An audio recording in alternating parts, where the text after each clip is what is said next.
Hey Jessica, do you know which Facebook? He has like 2 or 3. I'll look, come see me after class and we'll figure it out together. Good morning, everybody. Dallas is stuck in traffic, so he's gonna be 10-ish or so late, so we're just gonna hang out here and, you know, look at each other, right? How's that?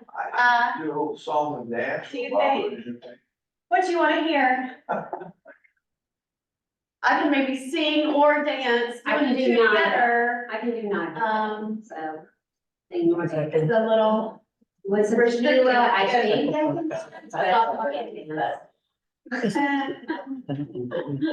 The more I drink, the worse it gets. Yeah, same. So, And also with Sheila, I think I can do karaoke, but. yeah.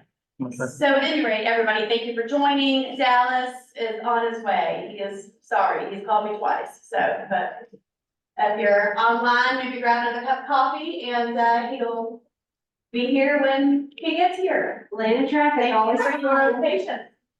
I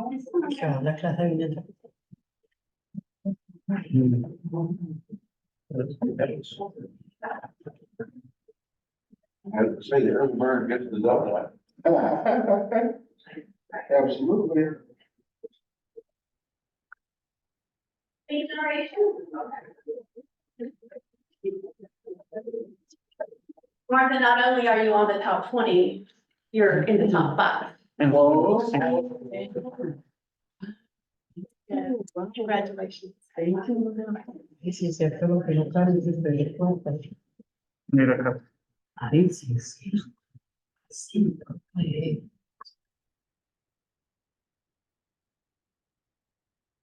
We're waiting for the man of the hour.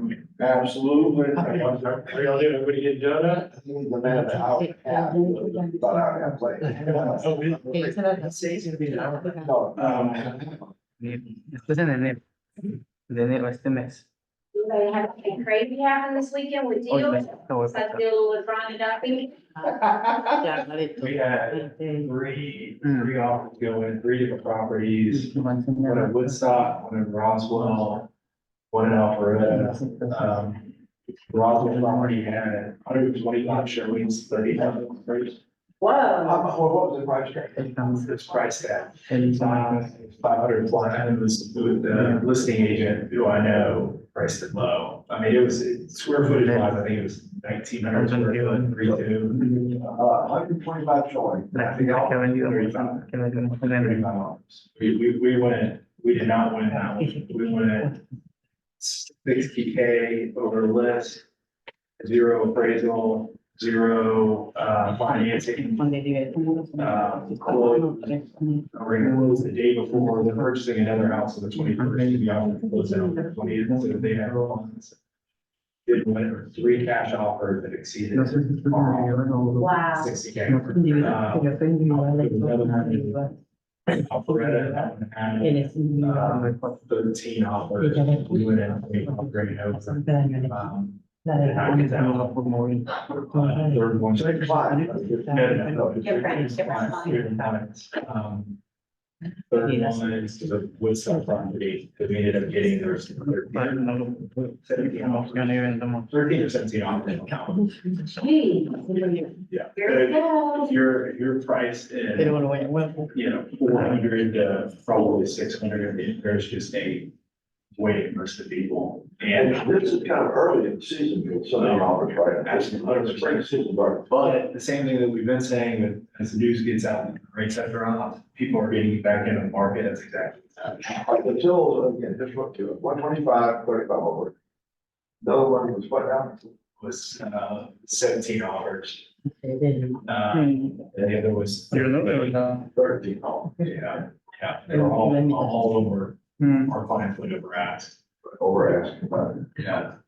Well, Yeah. Muchos I mean, those are videos. hotter, Yeah.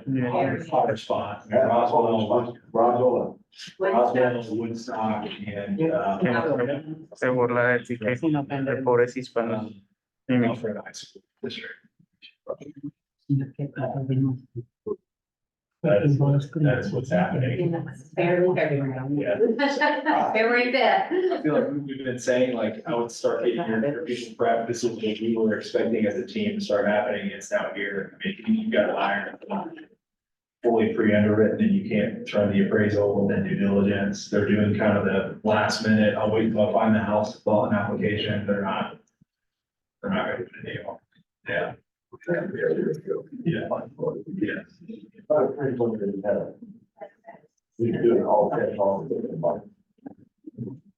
And then, later on, they're gonna refinance it.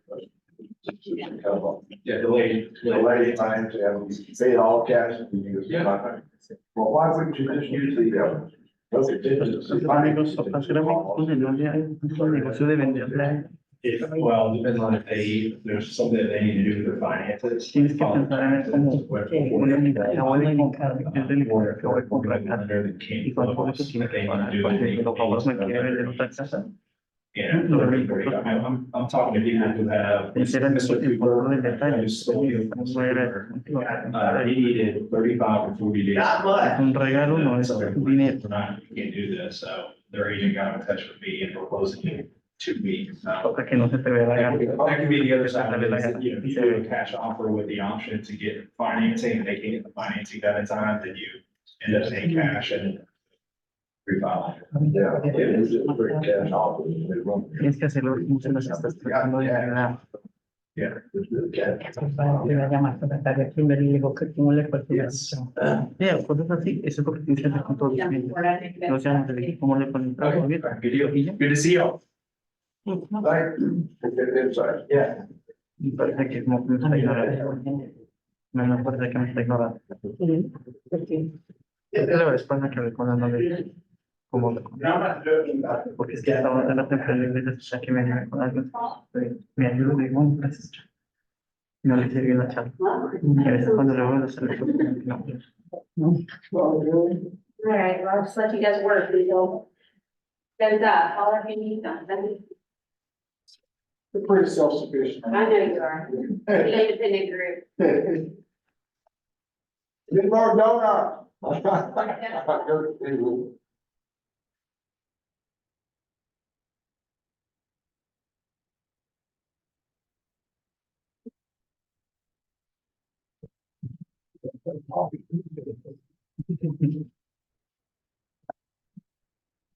como el menos. La gente que trabaja Y no está mal. ¿No?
Is this your last year at baseball? Josh was last year, baseball. Oh, last year was last year? No, see, this is Josh was, yes. Yeah, well, which is your last year? Well, yeah, it is. And apparently this year, I'm the concession chairman. So I'm over the. Did you miss a meeting and get signed something? You don't ever miss those meetings, because then notice the sign is horrible. Sticky on, yeah, I have concessions. That is brutal.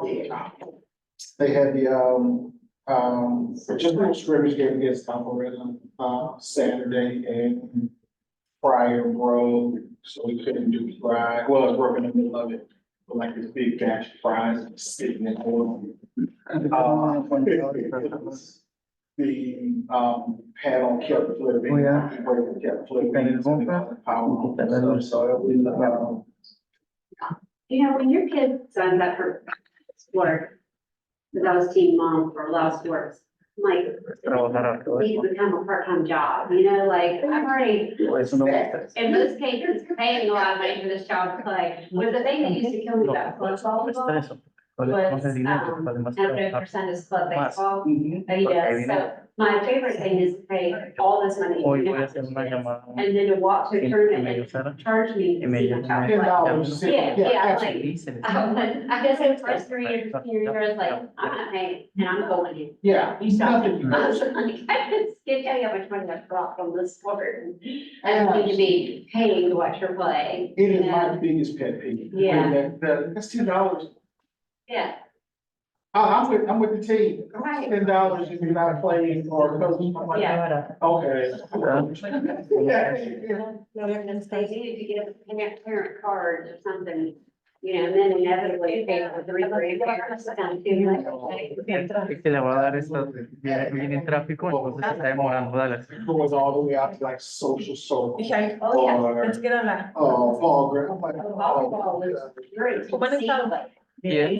Sometimes. Yeah. Los veo bien juiciosos, ¿eh? Las We went to Chattanooga last Eso es year. We todo. went to Chattanooga and we played, a team from like Sandy Springs and a team from like, somewhere else in Georgia. You're like, Good done. This, like, what are we? I've had those experiences too. I am glad those days are over. I miss the sport of volleyball so much so that we have season tickets at Georgia Tech volleyball. And we're going Friday night to see, there's a pro team in town now. The Atlanta Vibe, and they're playing at, I guess, South Arena, so we're going Friday night to see them play. So I miss the sport, but I sure don't miss being a parent in the sport, you know? So this year, our number one pitcher already gone down. He was trying out for a college team, looks like Augusta State or something like that, and was throwing for them. Tore his leg. So he's already down. Our number two pitcher, is hurt. Our number three pitcher is hurt. Our starting center fielder is hurt Already? already. This is how we're starting off the season. And so, you know, and John is in the point right now where he's got his own car, he's Yeah, 17. He's got his little girlfriend. yeah. He's like, I'm playing with you, my friend. I'm like, no. You're not playing just to be with your friends. Yeah. You're playing because this is what you want to do. Right, Like, there's one, you can turn your number in and I'll make you get a job. yeah, and I'll stop being the bracket. Absolutely. Yeah, So, yeah, it's, now I have to motivate him and do it. So, to get through this season. only now, that's not. Oh, it's like the worst. Yeah.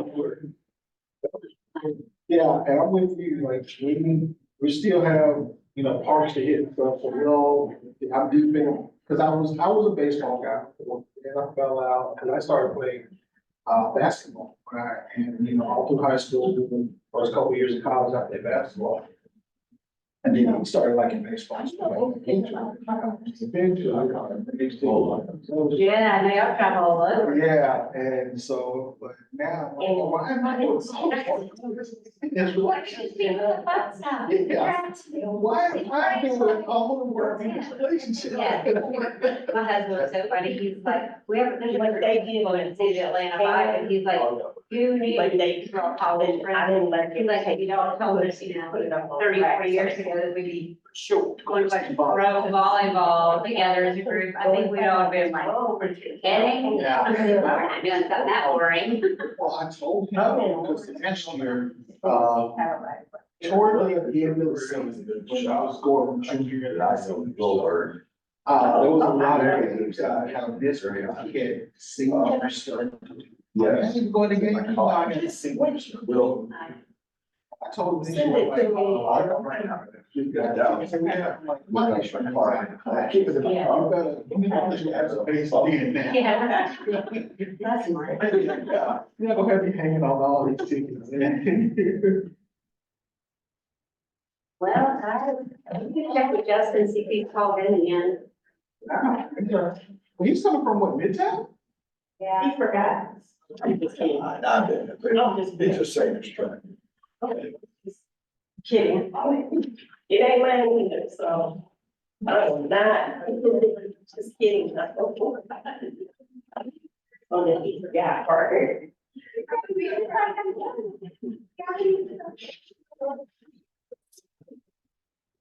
Yeah. What this is. Right, go in the car up here. Yeah. So.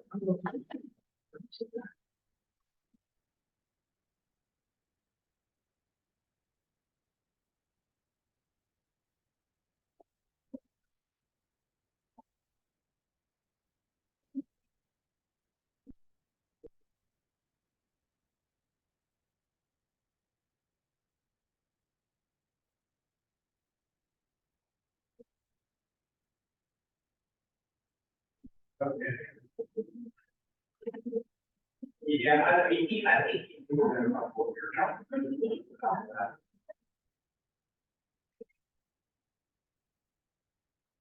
You're not gonna have it. Yeah, 3 hours.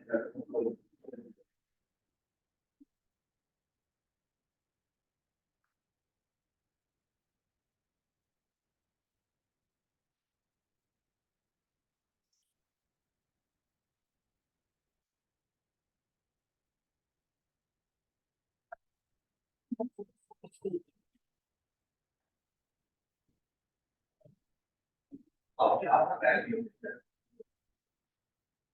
Okay.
That's what's wrong with it. Take a picture. We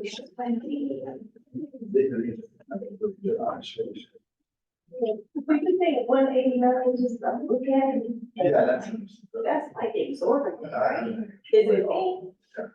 I'm gonna That's have what to they're have a gonna car. use. Well, I had a 92 Saturn, I just sold to the junk man last year. And it didn't stop running till 2019. So I'm a dealership world, Yeah, but that was a Saturn and it was GM. is that, Now I have a Cadillac and that's different, I guess. Saturns were a different, breed. They just don't make Saturns anymore, do they? Nope, they stopped making them. And I was gonna keep it to have like an antique. And refurbish it. And then I just decided, no, because it would need Bluetooth in it, like I would have to regut it. Right. Just so I would be comfortable driving it now. So, I'm just. Well, look who shows up. Let me tell you, it is so upsetting But they close 3 lanes down on 285 for construction Oh, I hate that. during rush hour, so it took me 2 hours to get here today. Always know.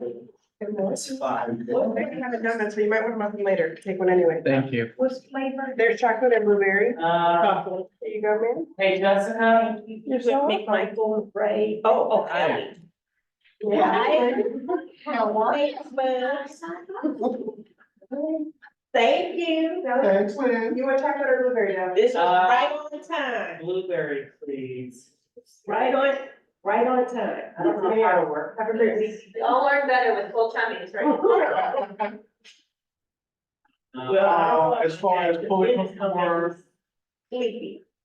Does anyone know how to work this? I'm trying to bring up, Do you need to go get Jessica? yes, please. Okay. Thank you. What a fun morning. Yeah, I don't know how to work. this. Like, just, you get to choose somebody and then you go. Okay. Hey,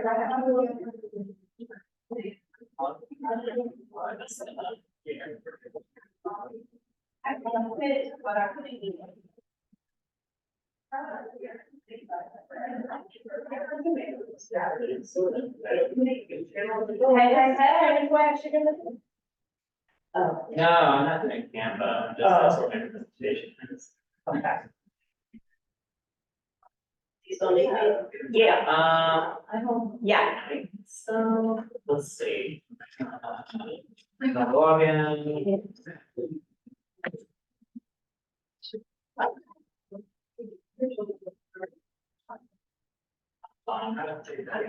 You're good? Yeah.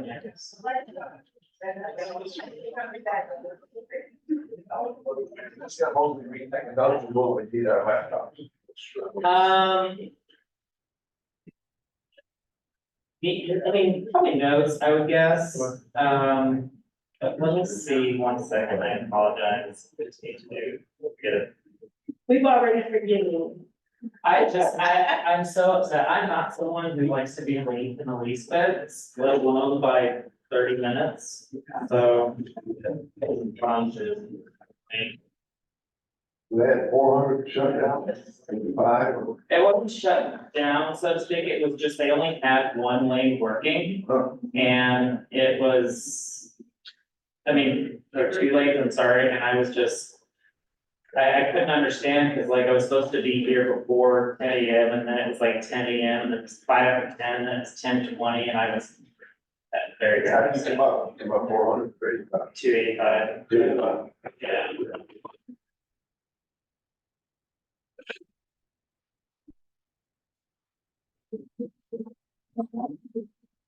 And then your things like this will cost me about $400, Joe.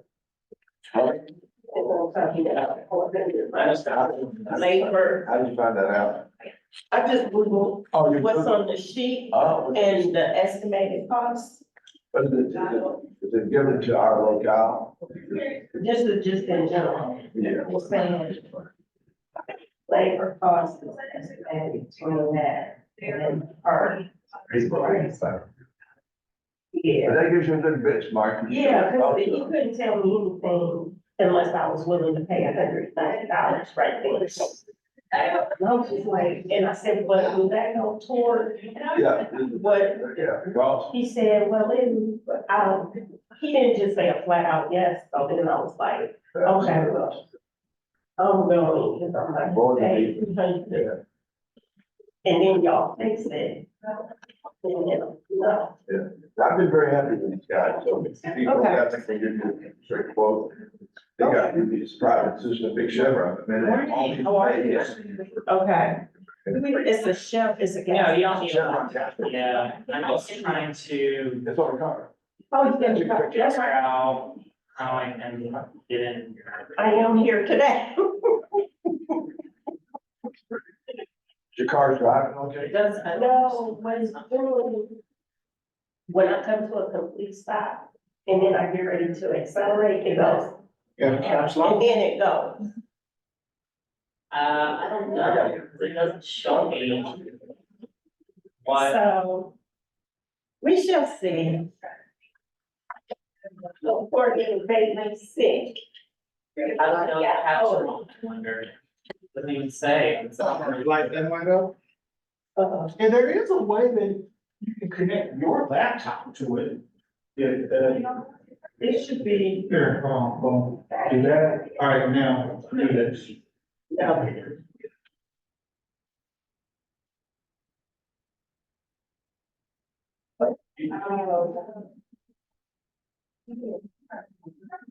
Okay, so I guess it's not on the.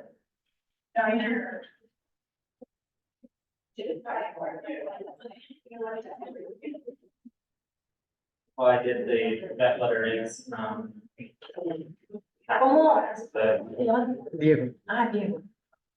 ¿Cómo te está gustando? bien, claro, sí me gusta mucho la libertad de uno trabajar como uno quiere. Sí.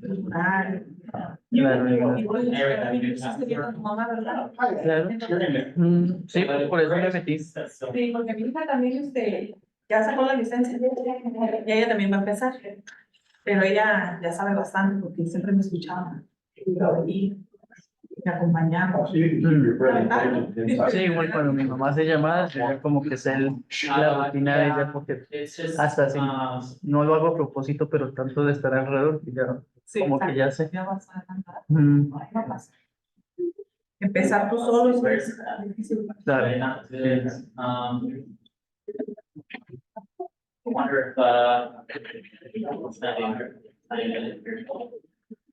Okay, so it's, I emailed her a video copy just in case, I think this is the first one.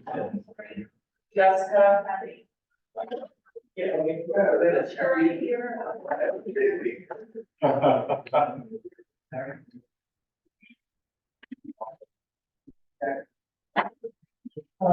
to finish It's gonna happen, people, we promise. Yes. Tight schedule.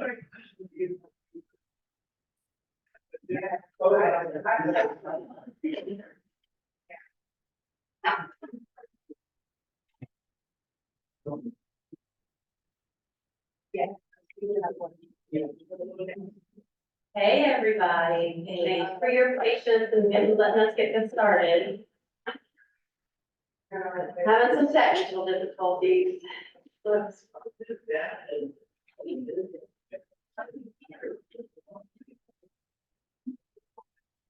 Which one did you send it to? This one or me? Yeah, I think you.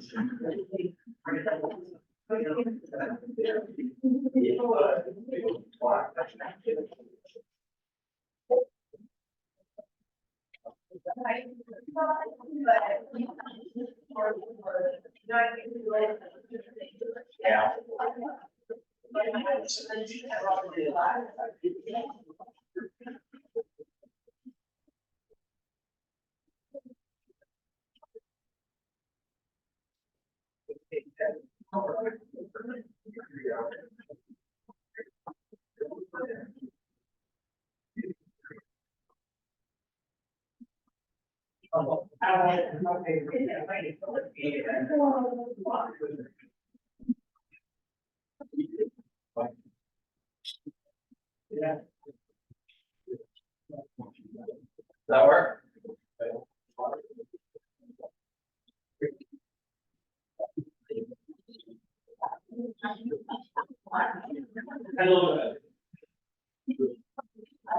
Hola. Pero sí, ¿alguien va a venir acá? Siempre dile que traiga la licencia y todo eso, ¿no? Forma de identificación.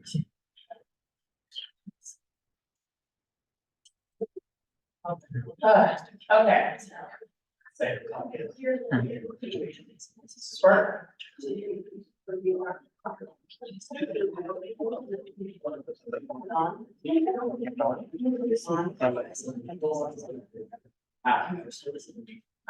Okay. All right, here we go, you guys. So sorry. And I'm gonna try to be in a much better mood because that traffic really ruined everything for me. All right, so this is all outlets to generate leads. So for those who don't know me, like too well if you're a new agent or whatever the case may be. My specific niche is that I specialize in agent referrals. It makes up 70% of my business. And if you don't know what that means that agents from across the nation or even internationally send me referrals for the Atlanta market area. So, and that makes up 70% of my business. And over time, I've gotten to learn all of these agents who are much bigger producers than myself, or like, to give you an idea, one of the top producing agents that I work with, does $1.5 billion a year with his team. So what I've done is by meeting with these people one-on-one, I've gotten to learn things that they don't necessarily share on stage or share in classrooms due to the fact that, well, people have this limiting belief that if they share all their secrets, someone might take them and use them and kind of take away business. So anyways, the idea is that by doing this, I'm able to share a lot of the things that I've learned over time. The way that this class is situated is we start with the base roots, going back to the things that we hate the most, that we all know about, and then kind of working over into the more extreme stuff. So it'll have a little bit of a slow start, but we'll ramp up as time goes on. All right, also, just as if you don't know me, I can be a little bit vulgar. I apologize in advance, but I try to keep it limited. All right, so the purpose of this class is to give you so many ideas that you can find a new niche that you can implement into your business to create a new success or successes. There's going to be a lot of ideas here. You're not supposed to implement all of them. The idea is just to find one takeaway that you can really focus on, okay? We're going to be talking about what you do know, talking about maximizing what you know, and talking about what other agents are doing in different markets that kind of think outside the box, okay? So there is only one key to succeeding, and I did a little based on a true story, and that is consistency. If you guys haven't learned that word, that is the hardest word to learn in the real estate business. We come in here with a lot of ambition, come in here with a lot of excitement and drive, but the one thing that everybody lacks that they really have to go through a hard time before learning is consistency. If you're not doing the same thing every day in your business, it's just never gonna take off. It's just the way it is. You're kind of half-assing it. If that's it, that's sad, but it's true. So you need to make consistency a skill of yours and something that you're really gonna drive to keep, all right? All right, so the first thing that we're gonna be talking about is everybody's least favorite probably is door knocking, cold calling, and those are the two things. Sorry. All right, so for door knocking, what all does this include? All right, we have cold door knocking. What is cold door knocking? That's kind of like knocking on doors where people aren't expecting you. There's no reason to be knocking in that neighborhood. For instance, you're not working an open house. You're kind of just farming a neighborhood that doesn't pertain to you in the least bit, all right? So you're going to, things that you can do to kind of get yourself in their faces. And sorry, I'm gonna be doing this a little fast because there's a 1 p.m. class, so I apologize. Normally I take a little bit longer. So when you're wanting to farm specific neighborhoods that include your door knocking, and I do highly recommend door knocking, it does work. It's a lot better these days than it used to be in my personal opinion, but that's just me. So one of the things that you can do is, if you have the money, which you don't need this, you can send them something in the mail prior to. Usually what I do is I print something up. It can be a little letter, it can be things about the neighborhood that's going on. You can slap your face on there. You want to make sure that you slap your face and name on there. And you're going to send it to them.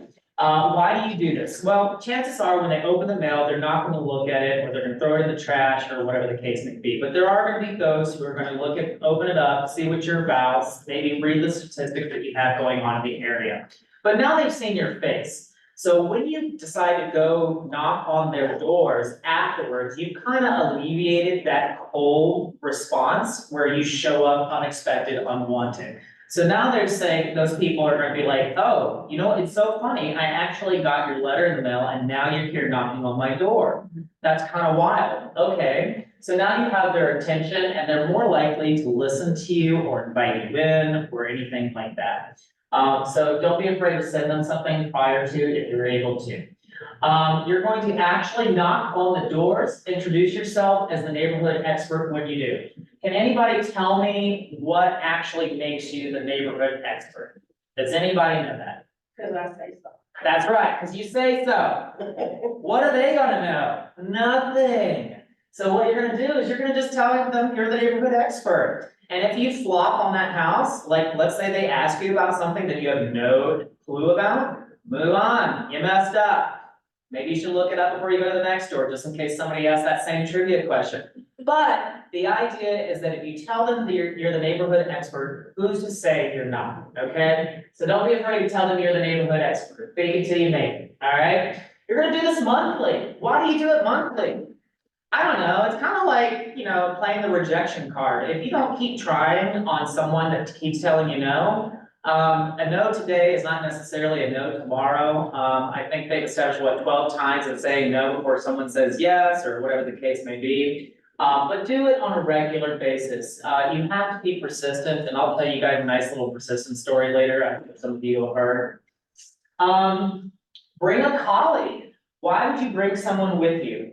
Disarming. It's disarming. It looks less intrusive. If you are a male, bring a female. If you're a female, bring a male. Both have different reasons. If you're a male, you look kind of strong, you look kind of dangerous. I don't know if I want to open the door for you. A lady by your side, maybe not so much. If you're a lady, you look vulnerable. Maybe something could happen to you. It's less of a danger for you if you bring a male. But the great thing about bringing a colleague is that you get to laugh about the bad situations that happen afterwards. Now, when I take people door knocking with me, sometimes it's usually just a nerve-wracking experience. Even I get super nervous when I door knock. But when you stumble and you mess up, you can kind of laugh about it earlier. Like maybe they gave you a funny face, maybe they were looking at you all weird, all that kind of good stuff. And by talking about it afterwards, you can talk about things you need to work on, how the other person sounded, because even though we think we sound super amazing, we don't always, right? Okay, so bring a colleague. What is this here? No, not this, there.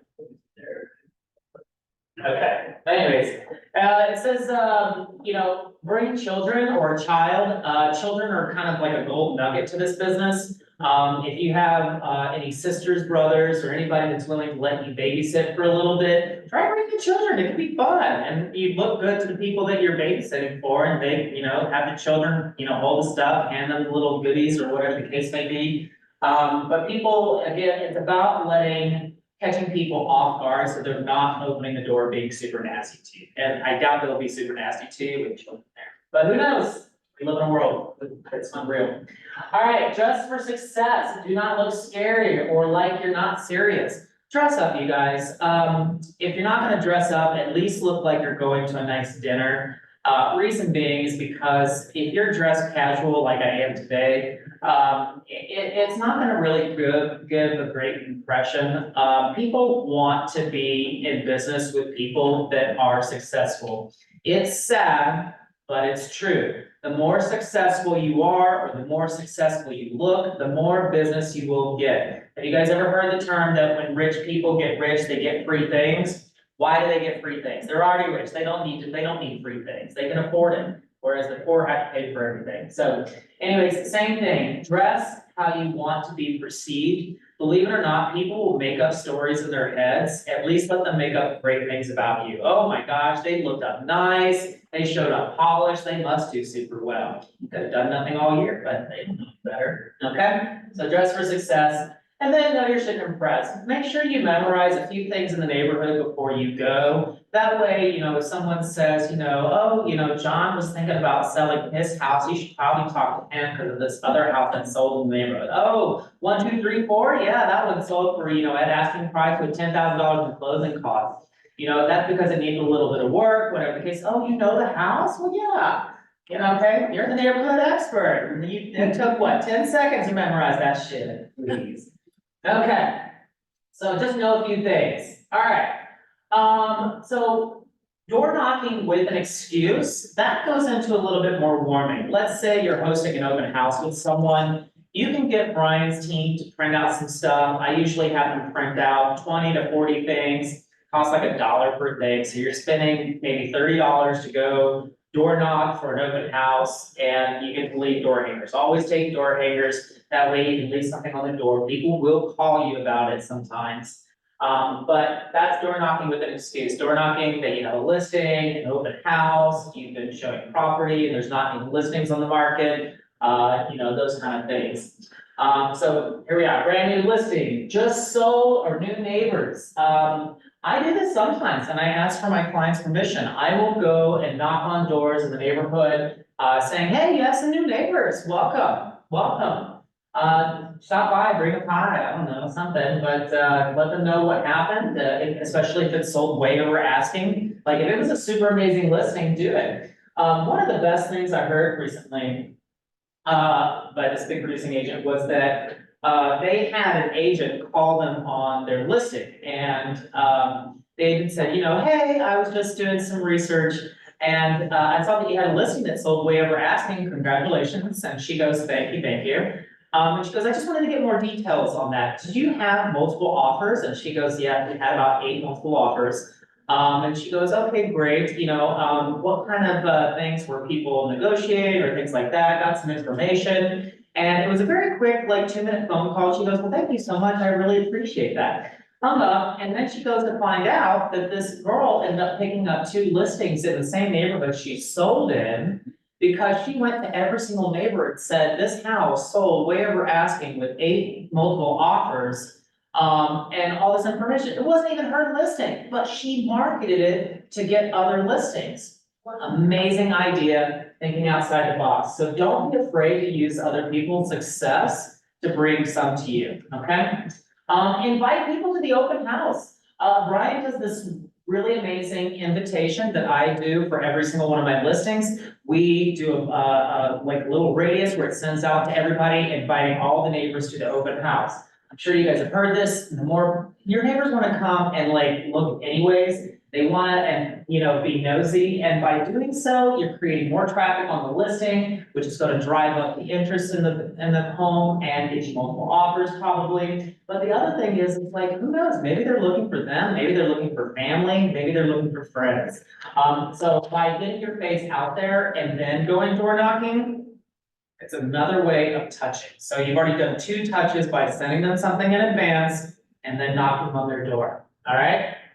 All right, some other tricks that you can do. Have materials like door hangers. If you can't afford printed stuff, the business cards are okay, you guys. It's okay to start anywhere. Don't let them think that just because you don't have all the fancy stuff that the top producing agent next door has, you can't do as well as them. The idea is that if you're knocking on 100 doors and 99 of them are laughing at you, you're gonna get one person that's like, yeah, okay, cool. Is it tedious? Is it painful? Yeah, but then you get one listing that can pay you 10 to 30 grand, who knows? All right, so you can have a bag of goodies, you can have gift cards, one person was walking around offering gift cards to people that were in the neighborhood. You could do things like, say, hey, I'm offering gift cards to anybody who might just be able to point me in a direction who's looking to buy, sell, or invest in real estate. You might lie, who cares? Might not, so things that you can do to get creative in regards to that. All right, so the process of knocking on a door. A lot of people like to knock and run, right? What's the ding dong and ditch, as they say? The way that I do things is when I come up to a door, I will ring and knock at the same time. The reason why I do that is because of two reasons. One, the doorbell may not ring. So if the doorbell doesn't ring, it's great to have a knock there. Sometimes doorbells are super silent, so it is going off, but you can't hear it. At least if you're knocking and ringing at the same time, you're kind of getting their attention, whether they're super far away, maybe they're in the shower, they can hear the doorbell, or maybe they're, like I said, their doorbell is super silent, they can't hear it, but they hear the knock on the door. And don't do a little patsy, make sure you do a nice firm, knock on the door. You want to mean business. You don't want to sound like you're breaking in, but yes, do that. So after that, what you're going to do is you're going to give them 30 seconds.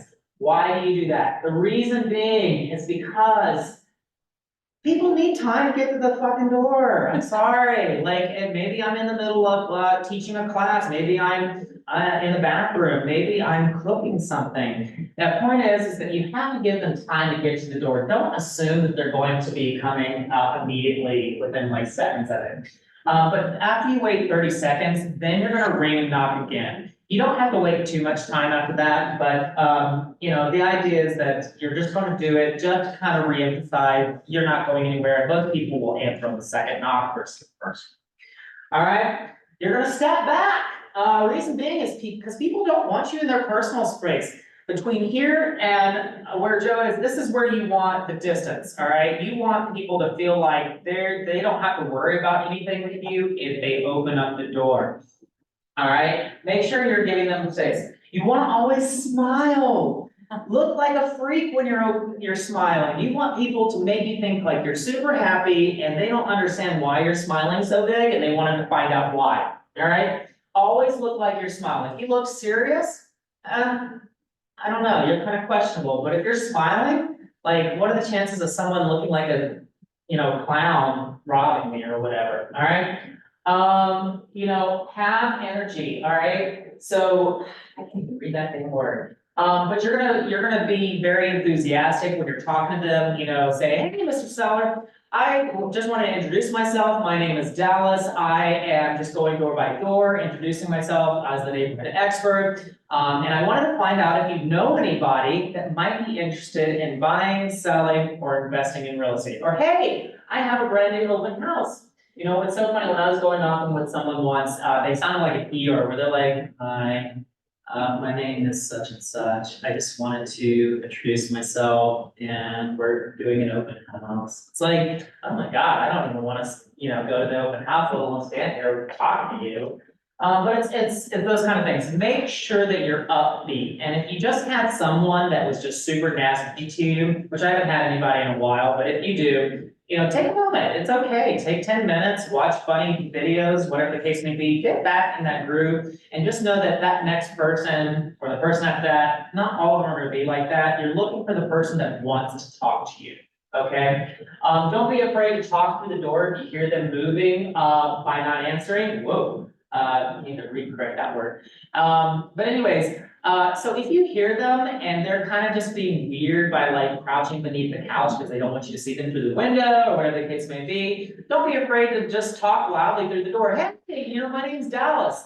You know, I just wanted to let you know I'm walking, I'm a real estate agent. I'm looking, you know, to buy, sell, or invest in the same script that you would use.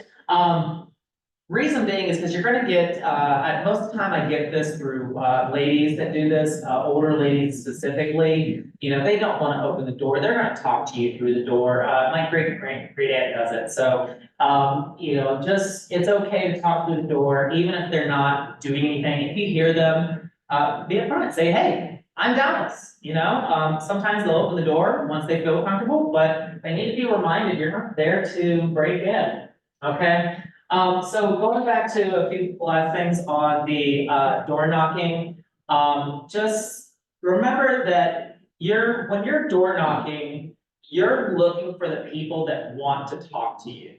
You're gonna get a bunch of people who are annoyed that you knock on their door, they're in the middle of work, they're in the middle of cooking or cleaning, whatever the case may be, they don't want you there, they didn't know you were coming, it's unexpected. So naturally, you're gonna get a lot of unwelcome faces and responses. But there are going to be those that are going to invite you in. There are gonna be those who know someone that is looking for you to buy or sell. Yes? What's the best times to call for door knocking in the neighborhood?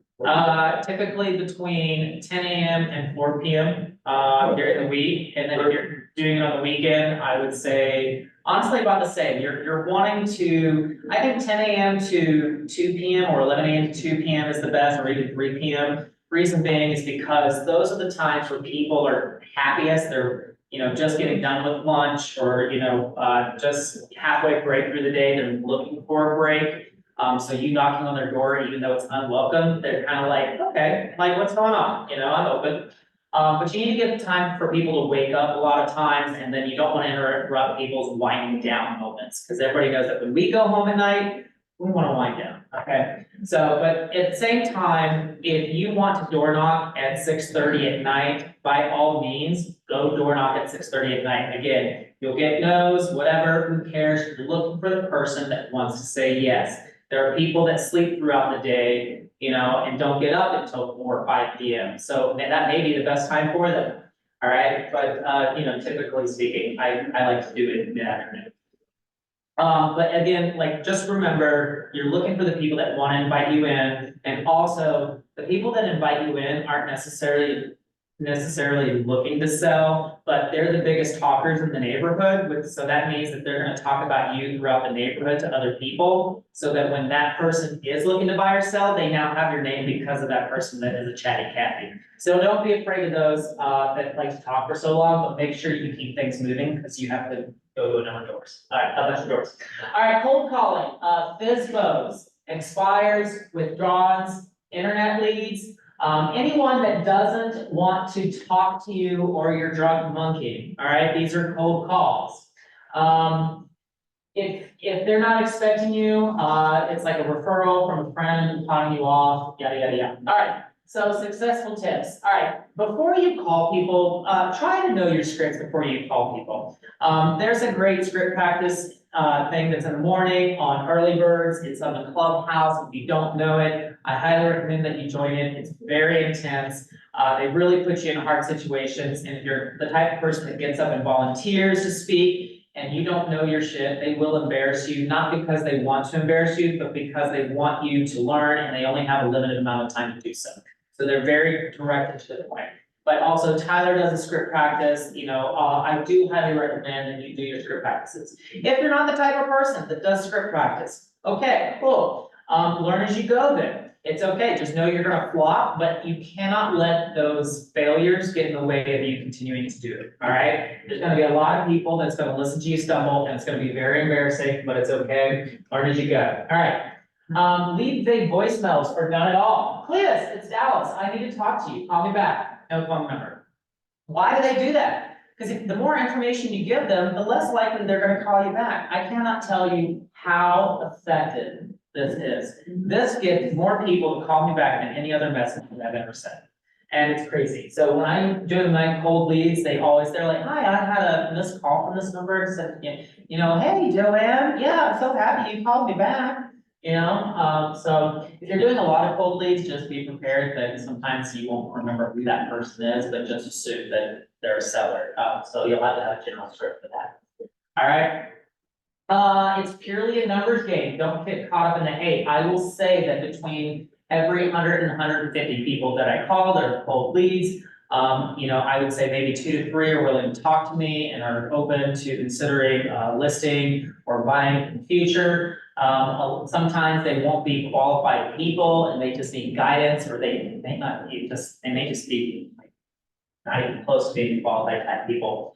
And then the last thing is that they're long games oftentimes. Now, majority of the people that you get through cold leads, such as like internet or whatever the case may be, chances are they're going to be making a decision in the next month. I would say, I think it's 72% of the statistics that if it's an internet lead and they come across to you as a cold lead, and you're reaching out to them and you're like, hey, you were showing some interest in possibly getting a CMA on your home, so I thought I'd reach out. No, I'm not interested in selling my house. Okay, I understand that. Well, I would love to be able to be a free resource for you. Feel free to reach out, but follow up with them. You want to do that on a weekly basis for the first month, because 72% of those people end up doing something with their house, okay? And if you're calling 100 to 150 people and only 2 to 3 of those people are using you, that means that you're losing the majority of those people. So I don't follow up regularly, but that's something that I know if you did, it would improve your chances, okay? Relate to them. They don't want to talk to you. You have to secure the lead on the first call. So when I'm calling my cold leads, I typically say, hey, Bobby, I wanted to reach out because I saw that you might have clicked on something that showed you were interested in either possibly selling your house or just getting a price update on your home. And I just kind of wanted to find out, and I'm sure you're being bombarded, but I just kind of wanted to find out what your mindset was in regard to that. Like, are you actually interested, or was it just something, going on? And sometimes they'll say, well, I'm going through a divorce, so yes, I am interested, but I'm not sure what I'm doing. Sometimes they'll say, no, I accidentally clicked on something. Oh, I understand you. where were you? Do you think you actually clicked, you know? Or like, were you just kind of like looking at homes? You know, and you can ask more questions and eventually they'll either, you know, be so cold-shouldered where you need to let it go, or B, they'll actually open up to you. But the idea is that if you can relate to them saying, I understand, I'm sure you're being bombarded, I'm sure that you've gotten a bunch of calls. There's a lot of ways that you can have them break down their wall so that they're willing to talk to you, okay? After you establish a connection, then you can start leaving warm voicemails, you know, hey, just checking in, Cletus, to see how things are going. That way they're hearing your voice, they're hearing their name. You have to make sure that you're saying their name, okay? People love hearing their names, but, also leave your name, that way they get used to it. Don't be afraid to tell them you're going to check in regularly. People don't like surprises. So when you tell people, hey, I'm gonna call you on a regular basis, which you should be doing with your clients anyways, even if they're not doing anything. That way they know, they don't necessarily have to respond to you or return your phone call, but you're continuously reaching out. And there are some people where I've done that for a year, and then finally it turned into a deal and they weren't responsive in the least bit. And then there are some people that are like, oh, you know, I ended up buying like 4 months ago. Oh, I'm so sorry, you know, congratulations, you know, was there anything that I did? And I said, no, I kept getting your voicemail, but you know, I just happened to stumble across this. And so they're getting your messages and they're getting your calls. So don't be afraid to, you know, let them know again that you're gonna be checking in regularly.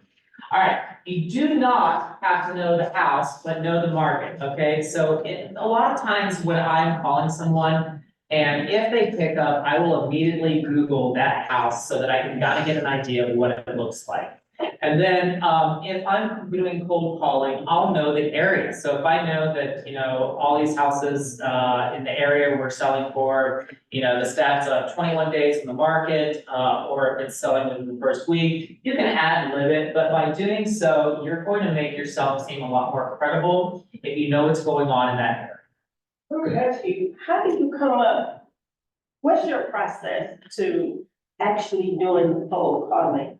Do you like do a pull, a search criteria pull, and then let's just say 30 come up? Do you just, you kind of do a quick look at what's going on with each of those 30 and then call, or? So because you have to really take into consideration the TCPA. Essentially what I do is, I get my cold leads through KW relocation. And those come in on a regular basis. I would say I get probably 3 a day based on my vicinity with the areas that I work. And, they submitted their name, phone number, and email because they wanted a price update. And by doing so, they've voided or, you know, allowed me, given me the right to reach out to them so that I'm not violating TCPA. Now, the reason that I specifically do it that way is because I don't have to worry about cross-checking if they're not on the national do not call list. If you don't have that, you can find them on multiple sources, whether you're posting ads on Facebook, which is what I used to do. Again, by then clicking on your Facebook ad and, you know, doing that stuff, you can, it also gives you the right. There are websites like RedX that offer cold leads that you can call that have shown something that you do have to abide by the TCPA by if you're gonna call those leads. There's a number of ways that you can definitely find cold leads. I will say that the majority of people do sell them, and the reason being is because, you know, it's very hard to make money off of cold leads. It's a very tedious process, but if you don't have any business or if it's your specific niche, it's good time to pass. Like you're literally given people that can possibly buy and sell with you.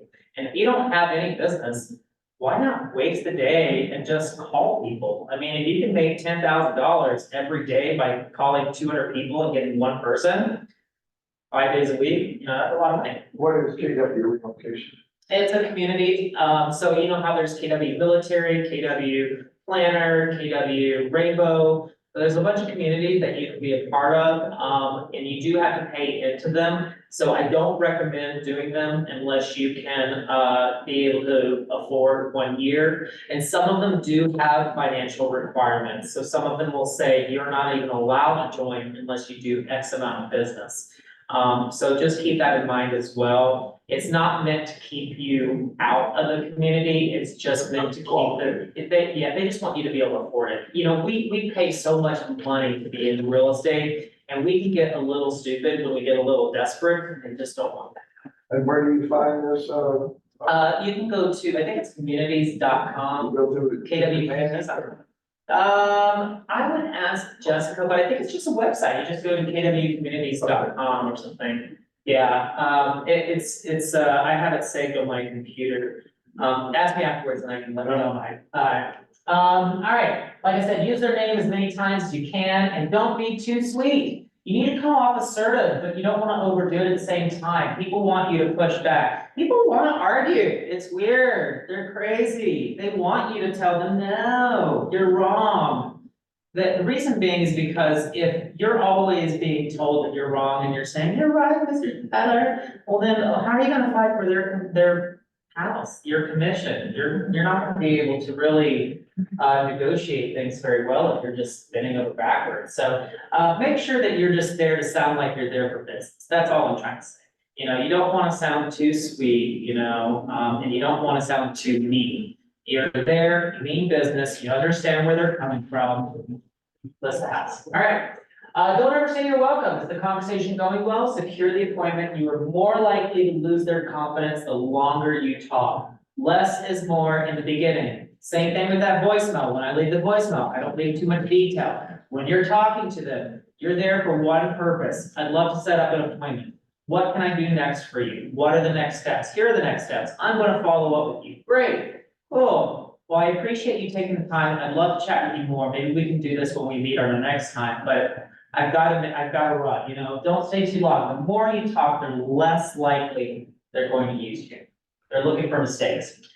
Being annoyingly unbothered, so when they're attacking you aggressively, I understand that we can get a little anxious or, you know, hurt. But don't let them know that you are. Reason being is because they want to get a reaction out of you. They want you to back off and they want to feel validated for being the dickwads that they are. You know, you're there for business and you're going to continue calling or whatever the case may be, as long as you're not violating the TCPA. So just, you know, let them understand that it's just business. It's just, think about it, it's like your job, it's just your job. That's what you're there for. You understand it bother them. You're not trying to bother them. You're just there to earn business. And if they know anybody, you'd love to be considered. All right. HIP, high intensity interval production. Break your lead generating up. If you don't like cold calling because it's so intense, or you don't like door knocking because it's so intense, break it up. You can do 10, 10, and 10. So you're gonna write 10 minutes, write cards for 10 minutes, you're gonna cold call for 10 minutes, and you're gonna break down and cry for 10 minutes.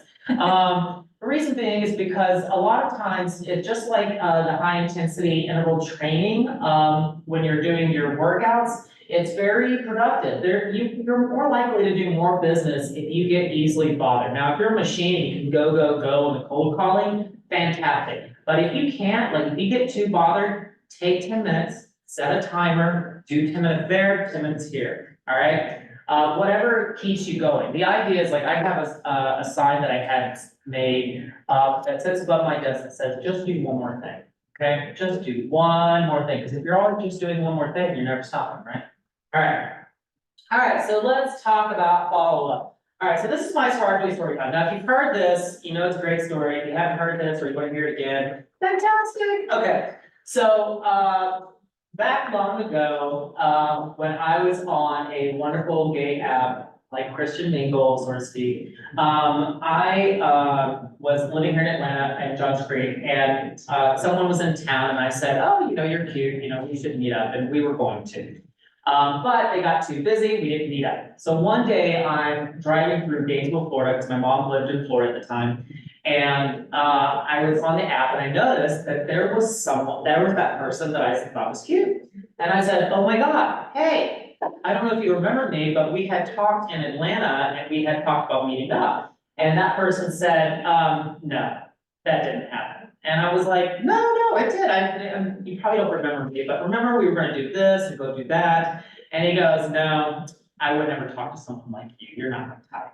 And I was like, oh, okay, and he goes, you were catfished, and I was like, no, okay, I mean, I don't think so, because catfish usually want one thing. But I said, okay, whatever, and he goes, yeah, if you could do me a favor, just don't ever message me again. And I was like, okay. So anyways, I continued to my mom's place, and on the way back, driving through Gainesville, through Florida, and I see this guy again. I'm like, oh my God, hey, how are you doing? And he goes, I'm good. Correct me if I'm wrong, but I'm pretty sure the last time you messaged me, I told you not to contact me again. And I said, I did, you did. I just was passing through and I saw you were online and thought I'd just say hi. And he goes, okay, hi, bye, please never talk to me again. Cool. Anyways, later in time, passing through Gainesville on my way to my mom's place again, and I see him on. I'm like, hey, Michael, how you doing? And he's like, hi, Dallas, I'm good. I'm like, great, that's awesome. And he goes, I don't understand. I very kindly sort of told you to stop talking to me, and yet you continuously message me to say hi. And I go, I know. And he goes, are you slow? Like, why do you keep messaging me? And I said, well, usually you're kind of nice about telling me to stop talking to you, and I'm just saying hi because I'm passing through, I'm not really making conversation, and you usually respond, so it's nice. And he goes, okay, well, again, hi, nice to see you, but not nice. Don't ever contact me again. Seriously, don't message me. And I'm like, cool. Anyways, passing through Gainesville, Michael, hey, And I said, and kept doing this on a number of occasions, and finally, I think it was like the fourth or fifth time, that I was like, I'm sure this is a long shot, but I'm passing through Gainesville, and I'm getting pretty hungry, and I plan to stop there for lunch, because that's where a lot of restaurants on it, nice, anyway. And I said, if you would like to have lunch with me, I'll treat, no biggie, if not, I'm expecting the normal response, like, get the fuck out. And he goes, Dallas, it is so good to see you, I would love to have lunch with you. And I was like, what? So it took about 4 or 5 times, but he finally went from like, don't ever fucking contact me again to let's have lunch. And so anyways, from that moment forward, every time I went through Gatesville, we'd meet up and hang out, and we ended up going on a few dates and, whatever, having some fun. And just to this day, we are the best of friends, and we still hang out. He now lives here in Atlanta, and we're always, yeah. So anyways, he loves that story and hates that story because he doesn't remember and being mean, but of course he will. Okay. All right. So anyways, keys in the follow-up, make sure that even the nastiest people, if you're following up, they're gonna eventually say yes. You gotta win them over with kindness. They're gonna be nasty, kill them with kindness. All right. So common agent practices. You wanna be the best agent Smith. All right. So you're gonna have the sign in the yard, window. You want riders, just listed, sold, pool, tacos, whatever the case you want to be. You want to be hosting open houses, whether it's your open house or someone else. I don't know if you guys get the emails that go out or the posts on the Georgia Legacy group. If you have an open house, I would love to do it for you. And if you're really good at it, that agent's gonna reach back out to you without posting it next time, so that you can do it. So usually what I do when I'm hosting open houses is I take notes, I get feedback, yada, yada, yada. All right, multiple open house signs on everywhere. I just was listening to this call and I don't recommend this. This guy's an idiot. But he posts 50 open house signs when he does an open house. And he does it all over. The reason why is because he wants people to come in there based on curiosity of who's the guy with all the open house signs. I think that's littering. I think if every agent did that, that would be nasty. But the point is, if you have a lot of open house signs, more people are going to see it, and it does drive in more business for him. He's very successful. He's a referral partner of mine, so I can't call him.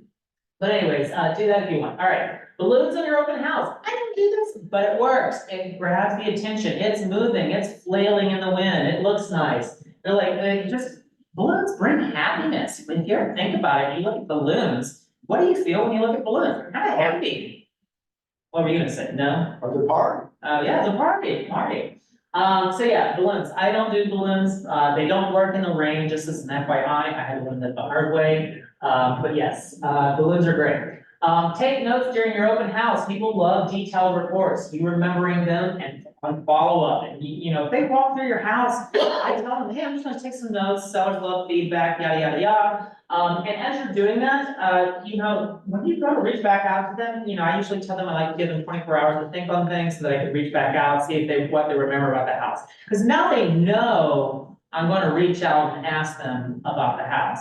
Now they know they have to remember things about the house. It's not just a blur. So by doing so, you're reaching out, you're following up, you're making it happen. So take notes.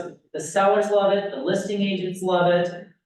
Take notes, give them feedback, all right? I used to send, when I did a lot of open houses for Kim Dare, I just used to send books of information. She was just like, oh, okay. All right, farming neighborhood with mail outs.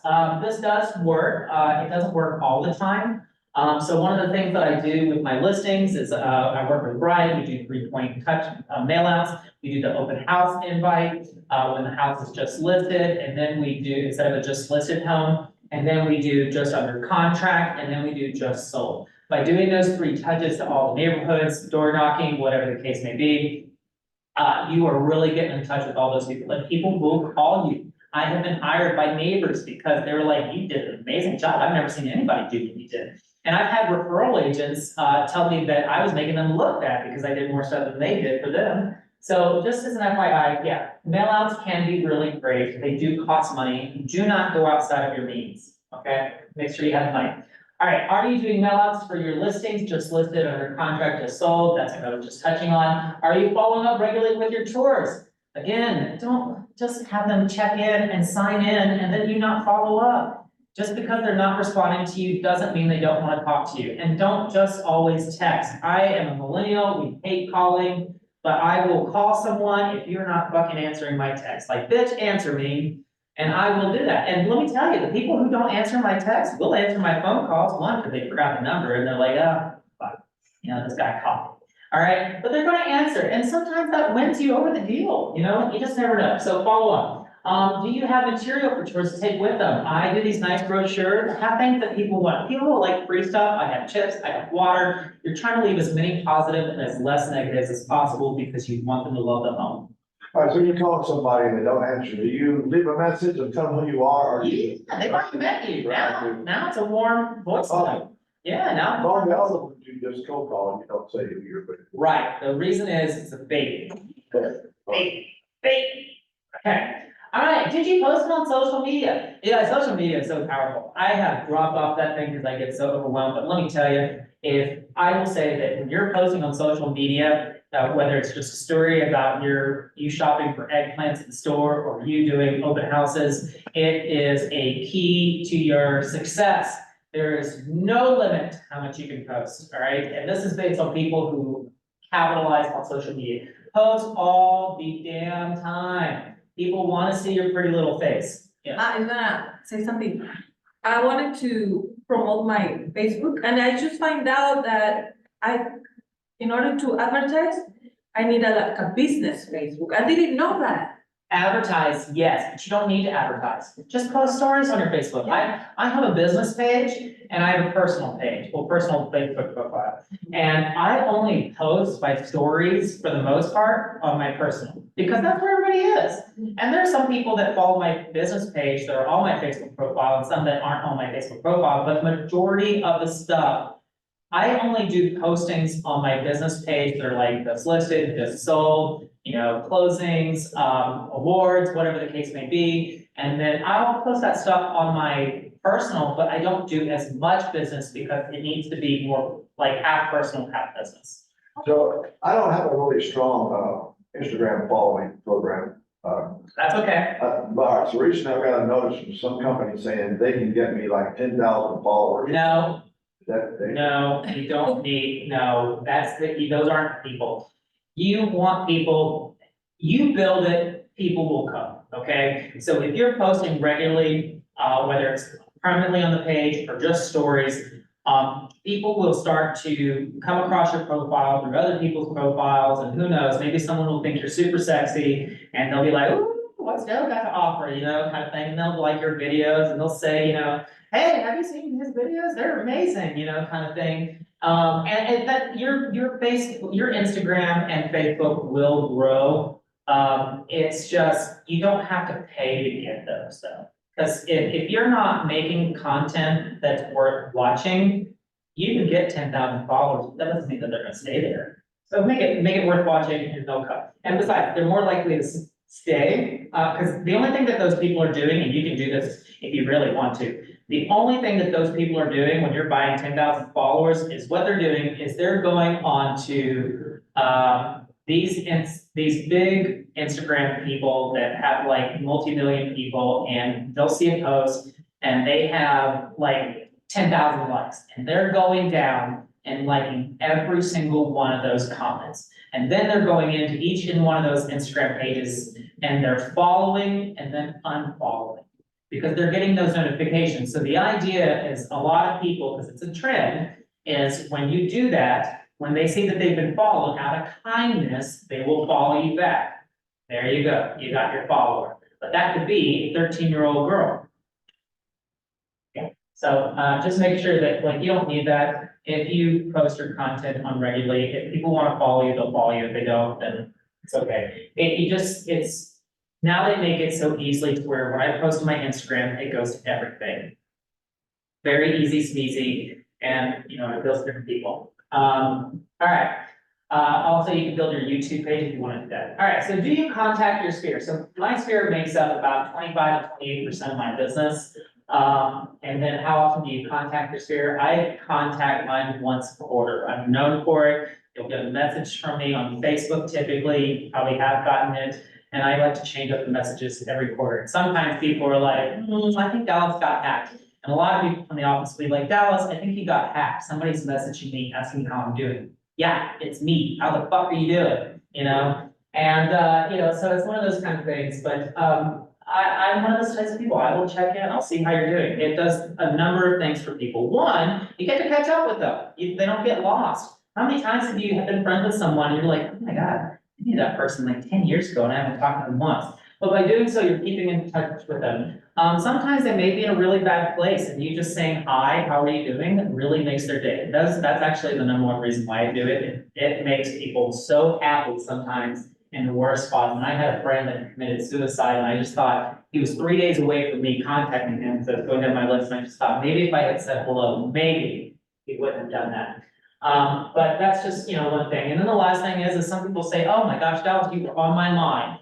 I wanted to reach out to you because my mom needs to sell her house. And I was like, well, bitch, I'm glad I messaged you then. You know, I mean, usually I'll say, see, we're on the same wavelength. You know, things work in mysterious ways. All right. How do you contact them? Call, text, DMs, in person. You can do, like I said, I do it through Facebook. If you get too good at Facebook, Facebook will flag you. It has flagged me multiple times, so be careful with that. If you're a caller, know your audience. If they're callers, like we have notes on some of ours, so if we're going down a list and someone says, don't message me on Facebook, text or call, we have that note and I'll do those things, okay?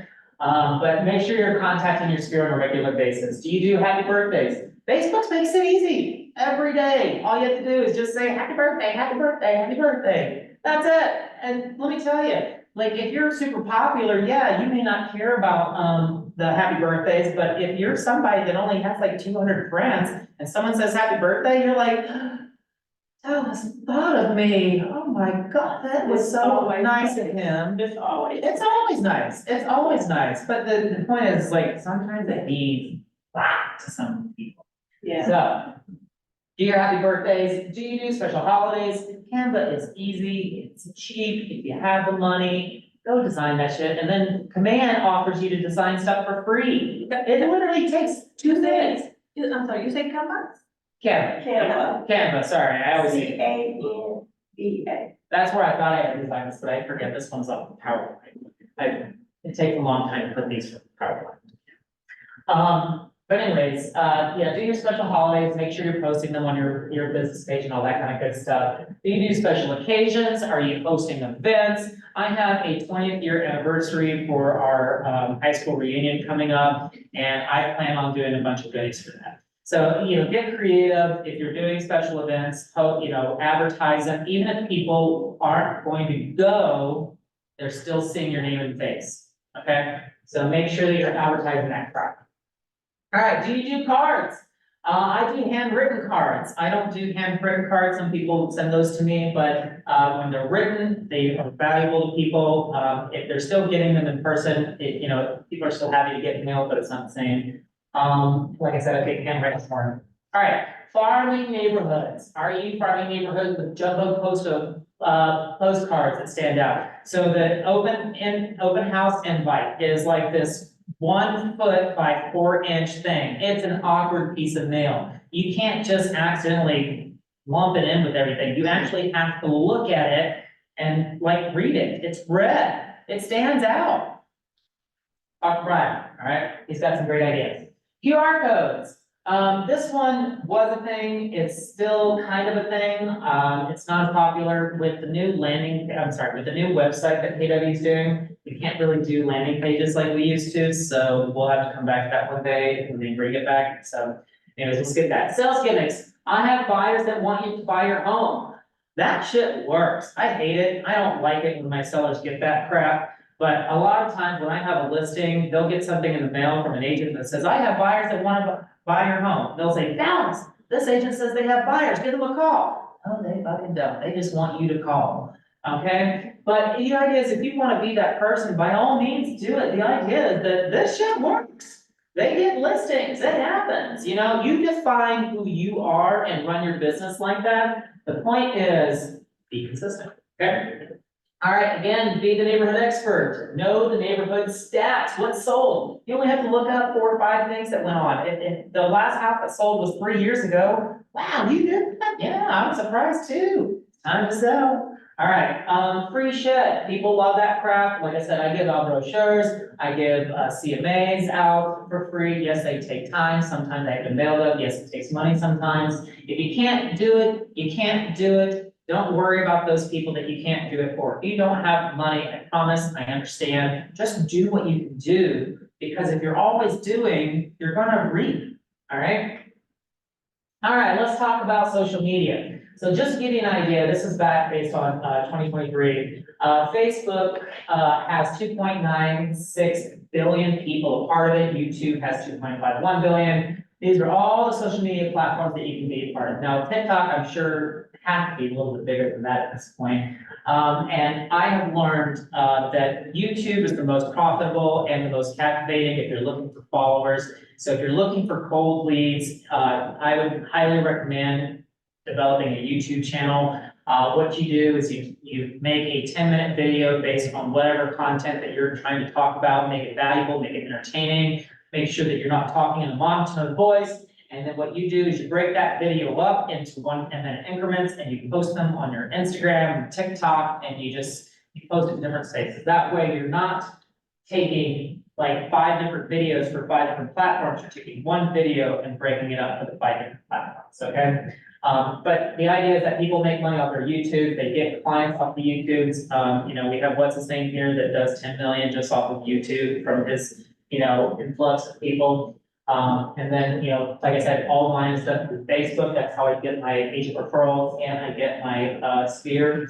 And then I have one guy that absolutely hates doing real estate, but he's a big TikToker. So all he does is send out referrals. And that's how he makes his money. He literally just refers people to other agents and he gets 25%. That's how he stays afloat. Now, I'm sure he doesn't make a lot of money, but he doesn't want to work, so it works for him, whatever, does it, okay? So you can do whatever you want to do, all right?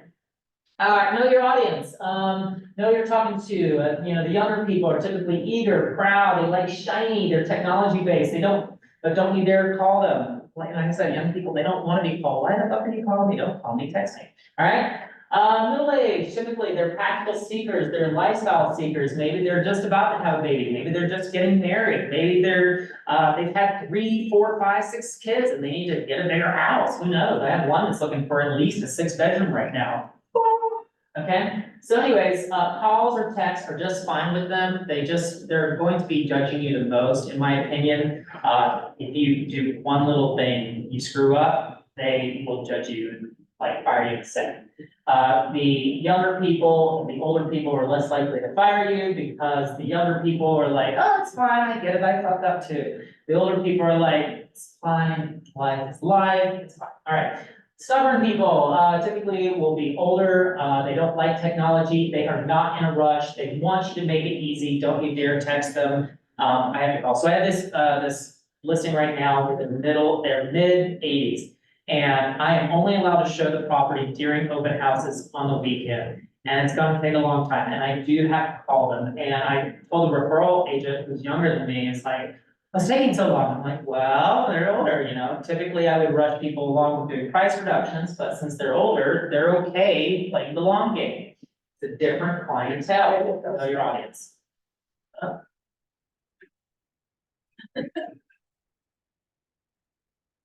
You got it? Wait a minute, it's Brewery. Oh, My great, screen is too big. I'm sorry. I decided at the last minute, maybe I do wanna know. All right. So, in this picture, what do you guys think you look like on Facebook? How do you think people perceive you, as the left or the right? Left. The left, wow, I love that. In the middle. Point is no one cares, no one cares if you look like the picture on the left, the picture on the right. Point is that you are that person, and that's how they perceive you. And some people may see you as the left, some people may see you as the right. But the one thing that they have in common is that typically both people like seeing you. They don't care what you look like, just as long as you're posting. Don't worry about being all glammed up. Jamie Lee Curtis, I think, once did an article where she did nothing but like showing her, overweight in her lingerie. She wasn't wearing makeup, and it was a huge hit, wasn't it? Like, people were so amazed by her because she went vulnerable. And the idea is that the reason is she seemed real. She seemed in touch with the people. Just like Facebook, you can look amazing all the time, but like, people want to see you for who you are because they know you're human. People want to work with humans. It's just how it is. Now, if you always look clean cut, you're gonna get those people too that want to work with you. But the idea is that most people know that you're human, and it's okay to remind them that you are. All right?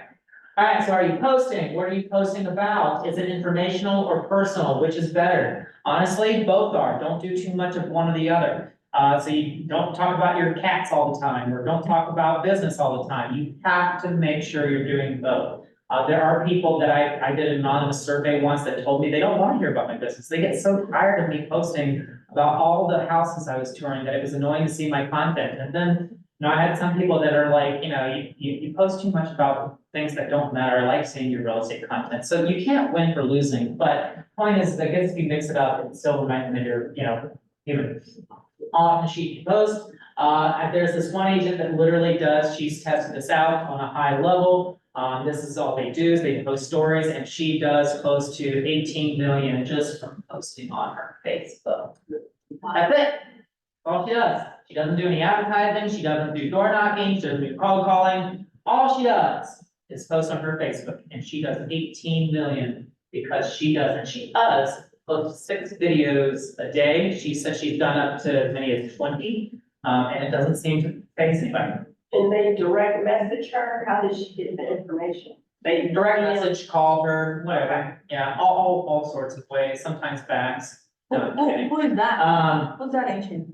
Oh, I don't remember her name. No. I'm proud of her success, but I don't know why. She's so good. She has good stories, how about that? She has good stories. But yeah, no, it's, I don't remember her name, to be honest. I met her through KWYP thing. Super nice girl though. I think she's out of like Arizona. All right, which platform? Again, Facebook and YouTube will have the best success. You can do TikTok, you can do Instagram, but Facebook and YouTube are gonna be your best platforms. All right, branding. All right, so this is Sean and Jimmy. They are some referral partners out of the Orlando areas of mine, and they are like the kings of branding. They are really amazing what they do. So the idea is that you build a brand and people will start to recognize you for who you are. And theirs is very simple. I mean, they always do the Central Home Boys. That's the name of their company. They always put their pictures. They're always smiling. And, it's very colorful. It stands out. Their pictures look always super amazing. Like, people look forward to their content because it's fun to watch. All right, do we know who the middle one is?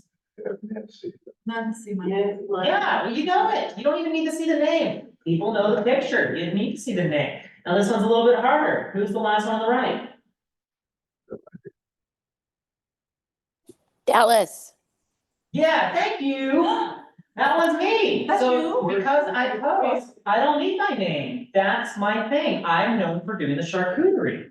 That's just something that I did. And you'll see in every single one of my closing posts, I do a big charcuterie shindig. And it always amazes people. This is my thing. This is my image. Now, I have big red signs and everything. But when people come to my Facebook, I like to make it seem fun. That's my image for my business, is fun. Yes, So you bring that to closing to the table? every time, Ah, I didn't know unless that. they're bitches, but no. Ah, No, that's awesome. usually I don't bring it if like, it's gonna be a really short closing or something that there's no. Wow, Yeah. that's cool. It's about $100 I spend every time, and I love doing it, and most of the time people don't eat it all, or very little of it, but yeah. So, but anyways, the point is, have a brand, have an image, build it, okay?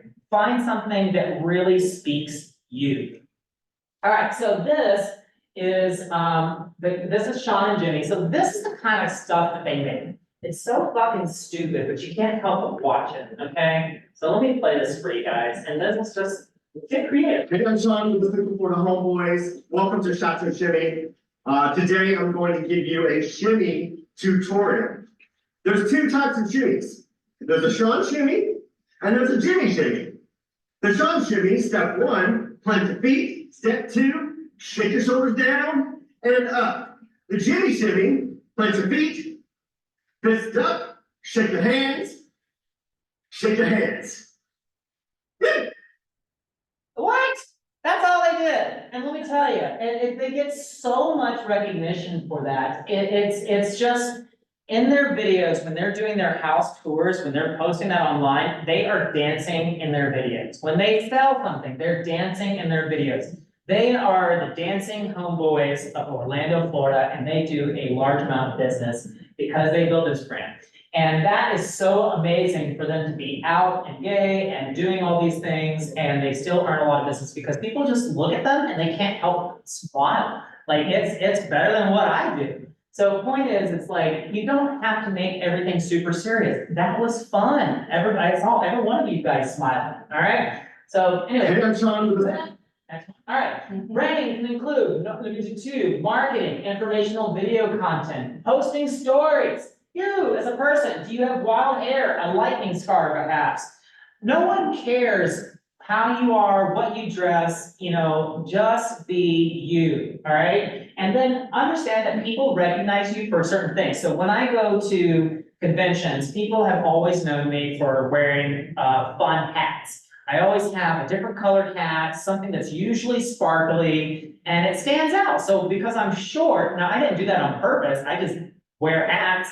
And people would always be able to see me from like 500 feet away. They'd go, there's Dallas, let's go get him. They could see that hat. But also I would get people that would just walk up to me and I say, oh my gosh, I love your hat. You are just an amazing person, I can tell. Really? Okay, let's talk, and I build a relationship, referral partner. I give them my business card, I take theirs, I enter them in my database, all because I wore a fucking hat. I have another referral partner who wears the wildest shoes, just like Linda Bess. He spends thousands and thousands of dollars on shoes because people will come up and just talk to him and do business with him because he wears those shoes. So the idea is that, do something that really stands out to people. I have another referral partner, she does close to 50 million, and she has crazy blue hair. And then for your birthday, she'll send you a video where she's smashing a cake in her face. It's fun. That's her image. She does 50 million, and she has a wild time. She looks like a biker, So anyways, it doesn't matter what you look like, just make it you, make your image, all right?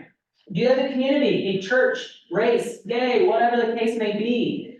Find something that you can feel that you're a part of. It doesn't matter what. If you are a big Christian or big in religion, there's a bunch of groups that you can be a part of. If you're a big poker player like me, I go to poker every Monday night and I play poker. It's free, I have fun, I don't take it seriously, I don't mind losing because I'm not gambling with money. But a lot of people do. And I used to tell people, they're like, are you going to poker? Yes, I'm going to poker, and I cannot miss it. People would say, why can't you miss it? Do you have to go? Have you paid in? No. I've earned 3 pieces of business from going to poker. And there was another real estate agent there before me. And I just closed on a house last week where we sold it. It was, we closed for $380.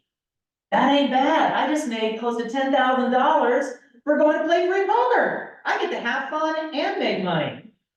No-brainer. Okay, anyways, the point is, find a community that you can be a part of and go consistently, even when you don't want to go, go. Reason being, people want to see your face, they want to talk to you, they want to get to know you. They want to be able to rely that if they did go, they at least get to see you. And trust me, people do think about that kind of stuff. I don't want to go, but hey, Dallas is going to be there. I like St. Dallas. They love it when I do. I hate dealing, to be honest. I can't be on my phone. I can't work. But people will, they're like, are you dealing? Tell me you're dealing. Kind of thing. Because I'm a nice dealer. All right.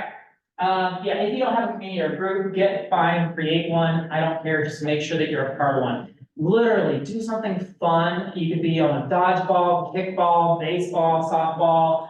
Be a part of something and just be regular. Don't call out. If you have to go show property, if you have the money, hire a showing agent. I gotta get in kickball practice. Sorry, I'd love to, but you don't have to tell your clients this. Just, hey, I have another appointment. I have prior obligations Monday night, right?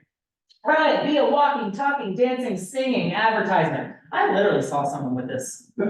No lie, I saw someone with this walking around branding their real estate business. And it was at a convention, and I was like, oh, that's annoying, someone's gonna have back problems. But the point is like, when I walk around, I have branding on my shirts. I used to do that. Now I kind of dress up because I'm looking for things that stand out. People didn't really notice my shirts. But the idea is that, Mike, when he was here, he said, put branding on the back of your computer. You literally want everything to say real estate because you just don't know who's gonna walk up to you and say something.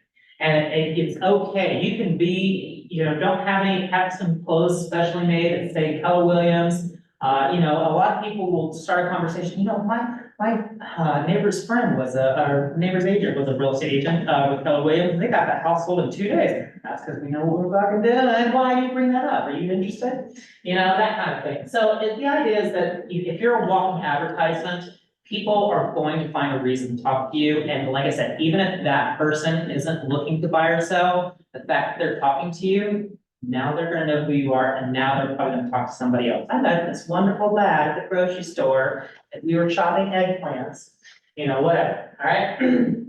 All right, this kind of stuff, all right. So, my contact card, why are you laughing, fool? All right. Agents like it when you make it easy, but so do people. People don't want to have to work to save your name. Like if you message someone that you just met, and let's just say, for instance, let's go back to my friend's mother. Let's say we're talking and texting. I'm going to message you my name and number. They're going to save your name. This is Dallas agent or Dallas, period. And they may forget, oh God, who was that young lad that I was talking to about selling my house? I can't remember. And they had your name saved, but they didn't have real estate agent or anything else in there like that, okay? Make sure that you make it easy, send it to them. And even when you do, they sometimes don't save it as is, but the idea is that you want to make this as easy as possible. This person has realtor, this is Tyson, he won Rookie of the Year. He did $8 million in his first year. And let me tell you what, this guy is a robot. We went on a date once, super nice guy. If you get to learn anything from him, he will rock your world. He's going to do a super amount of business. He's in the Anaheim area, California. So anyways, super amazing. Elizabeth Moyer, she's another referral partner of mine out in Chattanooga, Tennessee. She runs a family-owned business. Her son's now in it, and they are super amazing. But the point, she put the house in front, so the first thing you see when she texts you is that house. That's all you see. Real estate. So I started putting a house on mine, but mine's on the back end, so maybe I have to change to the front. But the idea is that all you see is that house, and it really stands out. She also says where she services, the surrounding areas of Chattanooga, all that kind of good stuff. Emails, phone numbers. He has all his social media content. I have all that, just do it, make it easy, all right? When you go to my Facebook, that is my banner across my Facebook. So the reason being is because people were coming to me and they're like, Dallas, I couldn't find your number anywhere. And, so I put it on a Facebook banner, because I used to hear about agents that would pass up giving a referral to another agent because they couldn't find their phone number. Why not just fucking message them on Facebook, you know? But the idea is like, if I can't find your phone number, I don't wanna do business with you. Valid, if you're in business, you should have a business phone number posted. So that makes your Facebook, business and your personal also. Mhm. Number and everything. Yeah, but you have it in my email signature, huh? How did you do that? I have no idea, I had a team. They just did it on Photoshop. Well, how did they do the other one? What, this? Yeah. This is just an iPhone, you've got one of those, yeah, that's the devil right there. No, I'm just kidding. You can do it in Android. You can do it in Android, And it looks like that? Well, it's not you gonna, just need a contact card, and you can use Bing, you can use Popple or whatever. Just have something that people can digitally save on their phone, and you can use one of the third parties, and it's free, doesn't cost you anything. You know, on the other side of that, cold, if I'm cold calling people, I don't want them to know I'm real, so I just sometimes I have a clean version. I have mine like that, and I can't tell you how many people pick up and they're like, who are you? What do you do? They see it's real. Well, I don't think they do. I don't know what they see. I don't know. But they don't. It works for me. I don't have a problem with people picking up the phone for me. It's you, Joe. I know. Well, they know me. Yeah, but anyways, I have this Facebook banner. I do have my phone number on there twice, so you have the Facebook banner, and then I have it in my bio. Reason being is because I have people still going to my Facebook and like, you didn't even know it was on there, and I know we're Facebook friends. So now I have it on there twice, so if people don't see the banner, they now see that. So anyways, the point is, make it easy, show people where you service, those kind of things, all right? All right, another thing that you can do is maybe join a team. As a solo agent, you guys have to know that being a solo agent is literally the hardest thing to do in real estate. It is super hard. You have to go through a lot of failures, a lot of losing money, businesses like this, and it's really hard. All right, if you're not the kind of person that, if you're feeling down about it, which is natural, don't be afraid to join a team and learning from that team. You don't have to stay on that team forever. You can just learn from it. Be on it temporarily, learn what they're doing, and then if you ever want to branch off and go do your own thing, that agent will most likely be super happy to see you fly, okay? To fly the coop, all right? If they're giving you a nasty time about leaving, I'm sorry, that's just that agent. It can't help every other agent. But the idea is that don't be afraid to join a team. Yes, you're losing a good portion of your commission, but you're making more than you would have if you had just joined a team. And to be honest, you lose a lot of the financial responsibilities and you don't have to do a lot of the work. All you have to do is sell real estate, which is so much easier. So if you're considering things and you're having a hard time, the point is don't be afraid to join a team and talk to somebody about it. There's some that are gonna hand out leads, and then there are some that are gonna teach you their systems that they've used, and it's been a trial and error way, you know. Other than that, that's just another thing that you can do. There are strength in numbers, and you know, sometimes they're willing to help you do things that you weren't necessarily going to learn on your own. All right, so you know, the point of all this is that you're supposed to, there's the box, think outside of it.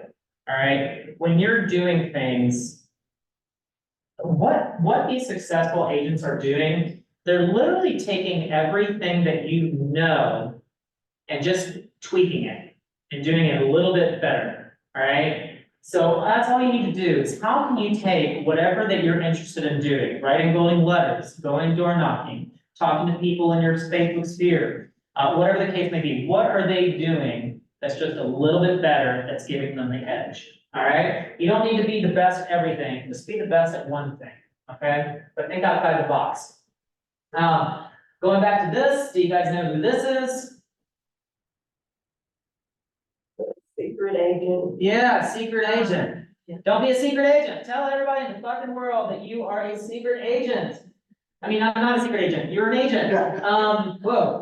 So the idea is you have to let people know that you're in real estate. I can't tell you how many times I've told people that I'm in real estate and then they still say, oh my gosh, Dallas, I wish I had known you were in real estate. I needed to sell my $1 million condo and I totally would have used you.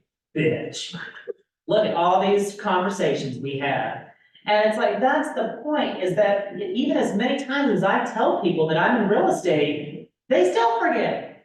Remind people, remind people, remind people. Bring it up over and over. Find a way to bring it up. Usually what I say is, I meet somebody in a new conversation. I say, what do you do for business? How's your work going? Are you still doing this for work? Yeah, and what is it that you do again? Oh, yeah, you're in real estate. That's right, I knew that.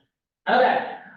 Work everywhere but home. The idea is that, again, you're creating opportunities for yourself. You don't need to spend money to work. You can work in a park, you can work in things. But if you're showing up at these places regularly, there are going to be people that are going to be there regularly. They're going to see you and then they're going to want to talk to you. Coffee shops. Again, if you have the branding on your computer, you're going there regularly. There are people that come in every day with the same order. They're going to see you. Eventually, they're going to talk to you.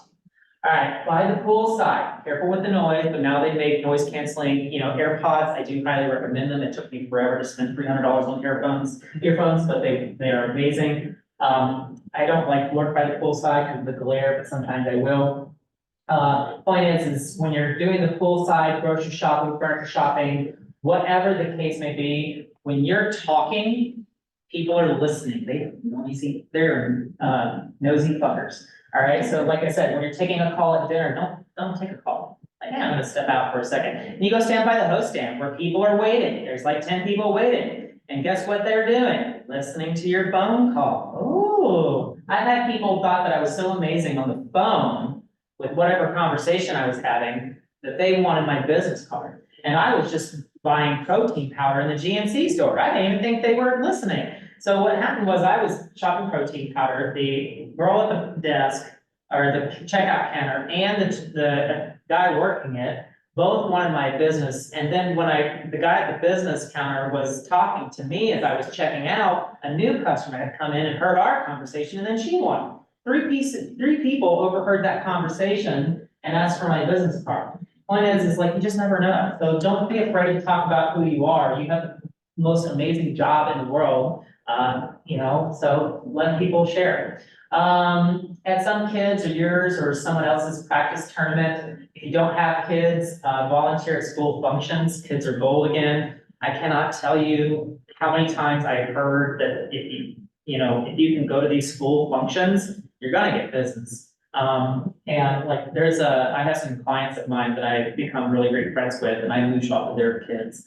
I'll go to the swimming and basketball practice. It's so boring. But the point is like people always ask, oh, you sold their house. Oh, yeah. Okay. Anyways, it's fun. All right.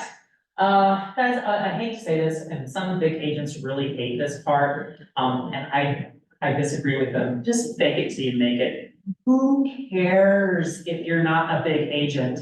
Who cares if you're not doing, MREA status? It's okay. I had an agent once complain to me that they were so upset that I got a referral. No, they didn't use my name, sorry. That someone else got a referral because that person had cocktail glasses with them or cocktail drinks with them, and that, I was under $2 million producer at the time. And this person was like a $30 million producer, and they didn't understand why that person gave, the other agent a referral over them. And they were so upset about it. And I was like, oh, I don't know. Have drinks, be social, be likable. But it's okay. Maybe that agent didn't know that I didn't do a lot of business. It doesn't matter. You do great business, you're gonna do great business. I still get turned down where agents say, oh, how many pieces of business did you do last year? Well, I did, 27. Oh, you don't do enough business for what we're looking for. What? Okay.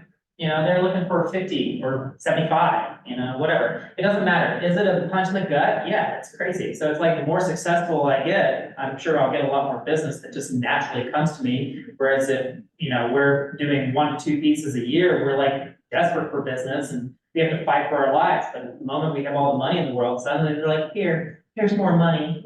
So anyways, just know that when you do start to get up there, business starts to flow in, the more successful you get, but fake it till you make it. So don't let people know that you really ride your bike to work every day. You know, just stand by a nice fancy car and be like, how can I help you? You know? All right, so far we've covered door knocking, cold calling, sphere, mailing platform, branding, and not being a secret agent. So who is sending you referrals? Is it your sphere, your past clients, vendors, agents, attorneys, assisted living, businesses, okay? I liked your page, so why haven't you liked mine yet? Quid pro quo, guilt marketing doesn't help you look like a pro, all right? That's a great one. Don't ask people why they're not reciprocating things that you're doing. Just do you. If they're not reciprocating, it's okay. Eventually they will, I promise. One of the things I do is I have referral partners stop using me for the Atlanta market, and they went to someone else. And I can tell you that every single one of those people always come back to me.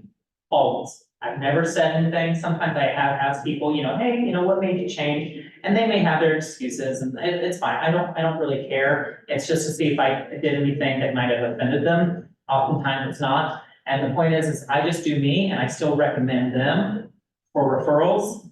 And by doing so, because I'm still being super nice, even though they're not reciprocating that, eventually they come back. Kind of crazy. So always be nice to people, even when they're not being nice to you. If some better opportunity comes along of a different partner or different, you know, whatever, you then switch over. But if you don't have anybody, be nice to that person, even if they're not being nice to you. Okay? So your sphere, are you asking your sphere for this? Are you asking it passively or directly? I do all of mine passively. Although if you're my closest friends, I will ask directly, and they all know. They know that if they don't send me business, I'm gonna be a bitch. All right, and I'll give them a bitch time. What, you heard that they were going to list and you didn't drop my name? You didn't say, Dallas, so-and-so is going to list. I don't know, I didn't think about it. Why? You know, I'll give them a hard time, because next time they won't fucking do it. All right, next time they won't forget. All right, so make sure you're doing either passively or directly, but make sure you're asking. When we're doing those call to actions in the, you know, in the room with Dina, you know, do it. If you're not doing it on a regular basis, do it. You know, me, I reach out to my spirit every time, so for me to be redundant sometimes, and, you know, when I offered her my phone, she could have taken it and messaged someone, I don't care. But the point is, it's like, if you're doing it, you just never know. I do reach out to my people on a regular, which more is effective, which is more effective? I want to say that the direct one is more effective than the passive one, to be honest. But also it's about the target audience, okay? Do you get reviews? Google, Page, Yelp, Facebook. Most people will pay attention to your Google and your Facebook reviews. Sometimes you'll have agents that pay attention to your Zillow reviews. But the idea is that when you're closing on people, make sure that you're sending out something that will ask for the reviews. Let that client know prior to. I've heard the best results come prior to closing, like the day or two prior to closing. Reason being is because they're still super excited. They're still about to get their keys. Once they've gotten their keys, now they're busy moving in. They've forgotten. Okay, so try to do it right before they move in. That way you get it. Same thing. If you guys are other agents in the office, go write reviews for each other. Who's to say, you know, oh, I worked with Dallas, he was so amazing, you know, I sent him my client, whatever, fake reviews. Okay, who cares? Some people will know, who fucking cares, other people won't, all right? Are you calling up and just asking, do you showcase your testimonials, pages, presentations, videos, do all that kind of good stuff? In my presentations, I do show the testimonials, but people can go and just look them up. All right. Vendors, are you setting up that expectation? What do you do if they already have a go-to agent for referrals? You know, what I usually do is you have that conversation. There are agents across that say, I want you to be my number one go-to, but I also want to be your number one go-to when we're doing business, whether it's cleaning, pressure washing, landscaping, whatever the case may be. Are you my number one, and am I your number one? All right, and they say, you know what, Dallas, I already have a number one. Cool, can I be your number two? Or can I be your number three? Reason being, why again? If they're not reciprocating, you kill them with kindness. Eventually, what happens to number one? They fuck up, then they go to number two, all right? Everybody cares about the way you do business, and one day you will screw up. So just be aware that that's just the nature, that's how we're built for some reason. So just make sure that you're continuously seeking to understand how this should work, with your vendors, all right? And I have this one lender, not Matt, who I'm her go-to for all the Atlanta areas. I've never sent her a piece of business. She has sent me 5 transactions, and I have never sent her a piece of business. I think she's working for something, okay? I have 5 transactions, you think you shouldn't like pay it back, right? All right, and that's when lenders call and tell me that they want to set up relationships, I'm like, okay, well, you want a win-win situation, send me business. And then once you've sent me enough business and I know that you're a good lender, then I can start trusting you with my clients. It works, I have 4 lenders that send me business, and then I have Matt. Okay, Matt's never sent me any business. There you go, all right. Agents, are you building relationships with agents from other cities, states, countries? Are you building them with agents locally? I've had many agents send me business in this office. I've had people do it that live 30 minutes south, north. I have one agent that's in Atlanta that won't go 10 minutes outside the city. Why? Oh, I don't care. They send me the business because they don't want to send the travel. All right, but that's just what I do. So don't be afraid to make friends with someone, even if they're in the same office, because they might not want even to work that crazy client. And trust me, crazy clients aren't fun to work, but it's nice to have an extra $10,000 to $30,000 in your pocket. All right. If you're not trustworthy yet, offer to show the property when needed. People do need to build a trust, just like with my vendors. Like I said, I ask them for business first, then I'll build a relationship. So same thing, just, don't be afraid to build relationships with bold people, take bold outside of your, office. Go to these conventions. I know that they're expensive, you guys, but I get 1 to 4 referrals every time I go. When I went to Mega Camp, I got 4 referrals. Of those 4 referrals, 3 actually went to closing. I didn't get the 4th one because I didn't even get a chance to talk to them, but they ended up going with the first agent. We were 1 of 2. But the idea is like, that's 3 transactions. That whole trip was paid for. Cost me, this trip going to Mega Camp, family reunion is $3,000 just for, hotel and flight, but you don't have to spend that much. I'm just sleeping by myself because I don't like to cuddle up. But if you don't mind that kind of stuff, bunk up with someone. Now you can go for as little as like $1,000, I think, maybe $1,500 with airfare. But, the point is that, if you go and you spend $1,000 or $1,500 at these conventions, and then you get 1 referral, which is the #1 thing I'm after when I go, that's the first thing and only thing I do, is I go and talk to as many people until I say, oh my God, I need someone for Atlanta. What? You're crazy. And then they send it to me. And cool, I just had my trip paid for and more, all right? All right, how do you meet these other agents? Conventions, Zoom calls, gold, Facebook groups, community, being present regularly, buying lunch, dinner, coffee, drinks. A lot of agents don't have money because this is a hard business to be in. Don't be afraid to say, hey, I got your coffee. Some people will say, it's okay. I mean, don't argue with them, but the idea is that people care. I have this one agent that will call a black Uber for everybody every time. I mean, it's unnecessary. He's dropping $25 every time he does so, even though we're going like half a mile. But when that black Uber shows, ooh, someone just ordered us a black Uber. Let me tell you what, people remember him. He does a lot of referral business, right, out of St. Louis. But the point is he makes an impression. That's what you're doing. You don't have to drop $25. It could be $3. But the point is people remember little things, okay? So don't be afraid. If you can't afford it, don't overextend. Are you calling them on a regular basis or touching base and say hello? It doesn't always have to cost money. Just call them. People want you to stay in touch. They want you to be, a reminder. All right. So you have to know your strengths for this kind of stuff. You're gonna have, for agents, you have a car. Well, let's say you have a car and the other agent doesn't. Be a taxi. It isn't beneath you. If they're coming to the city, like I just had an agent that came to the city Saturday, and he was only here for a layover because he does airfare as well. Then it's like, hey, do you need a ride anywhere? No, I'm good. I appreciate that. I'm just here for 12 hours, so I'm just gonna hang out at the airport. Cool. Well, if you wanna go do that or do lunch, let me know, and we'll go grab lunch real quick. One time he took me up on that offer. We went and had lunch, and then I drove him right back to the airport.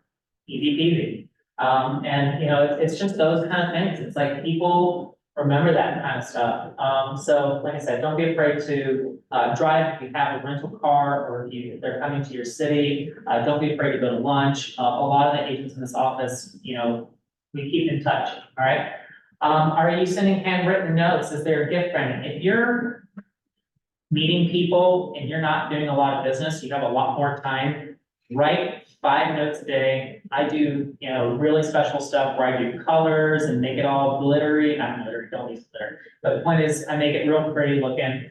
And, I would send them, hey, it was great meeting you. I really love that white blouse that you're wearing. I'm glad that we got to connect. You know, stuff that shows that you actually remember who they are. And, you know, if someone sends you a referral, send a handwritten note. Thank you so much. I'm so happy that you referred your neighbor, your family. I'm so happy the agent sent me, you know, thank you, thank you, thank you. Send them that. And, you know, also don't be angry if people don't send you the referral or choose you or whatever the case may be. It hurts. It sucks. It is the worst thing in the world, especially if you don't have the money to survive that. Just let it go. No reason to be toxic. Just is what it is. There's reasons that you probably don't know about that, or you just need to learn how to do better.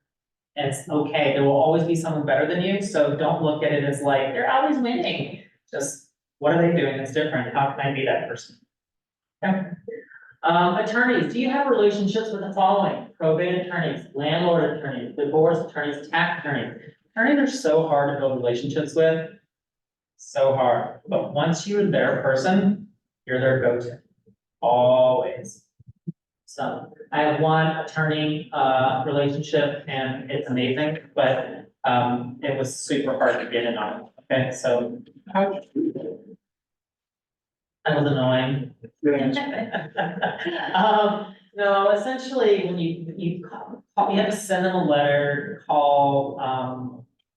I think that if you brought lunch on a regular basis, if you could do that before that. It would work. Do it once a month. Hey, I'd love to buy you all lunch. We're spending $100 to $150, you know, on this office. But the idea is like, why are you doing this? Well, I want to win you over. I'd love to win you over, be your go-to for divorce attorneys or probate attorneys. How can I make this happen? I don't think you'll need to do it for very much. But the idea is that if you're doing it ever so often, they'll use you. And you need to have a script ready to say, well, why should I choose you? Why do I need to trust you over someone else for my business? So they want to make sure that if they hand you something, you're not going to be a problem for them. That their clients are not going to come back and say, you recommended Dallas and they really dropped the ball.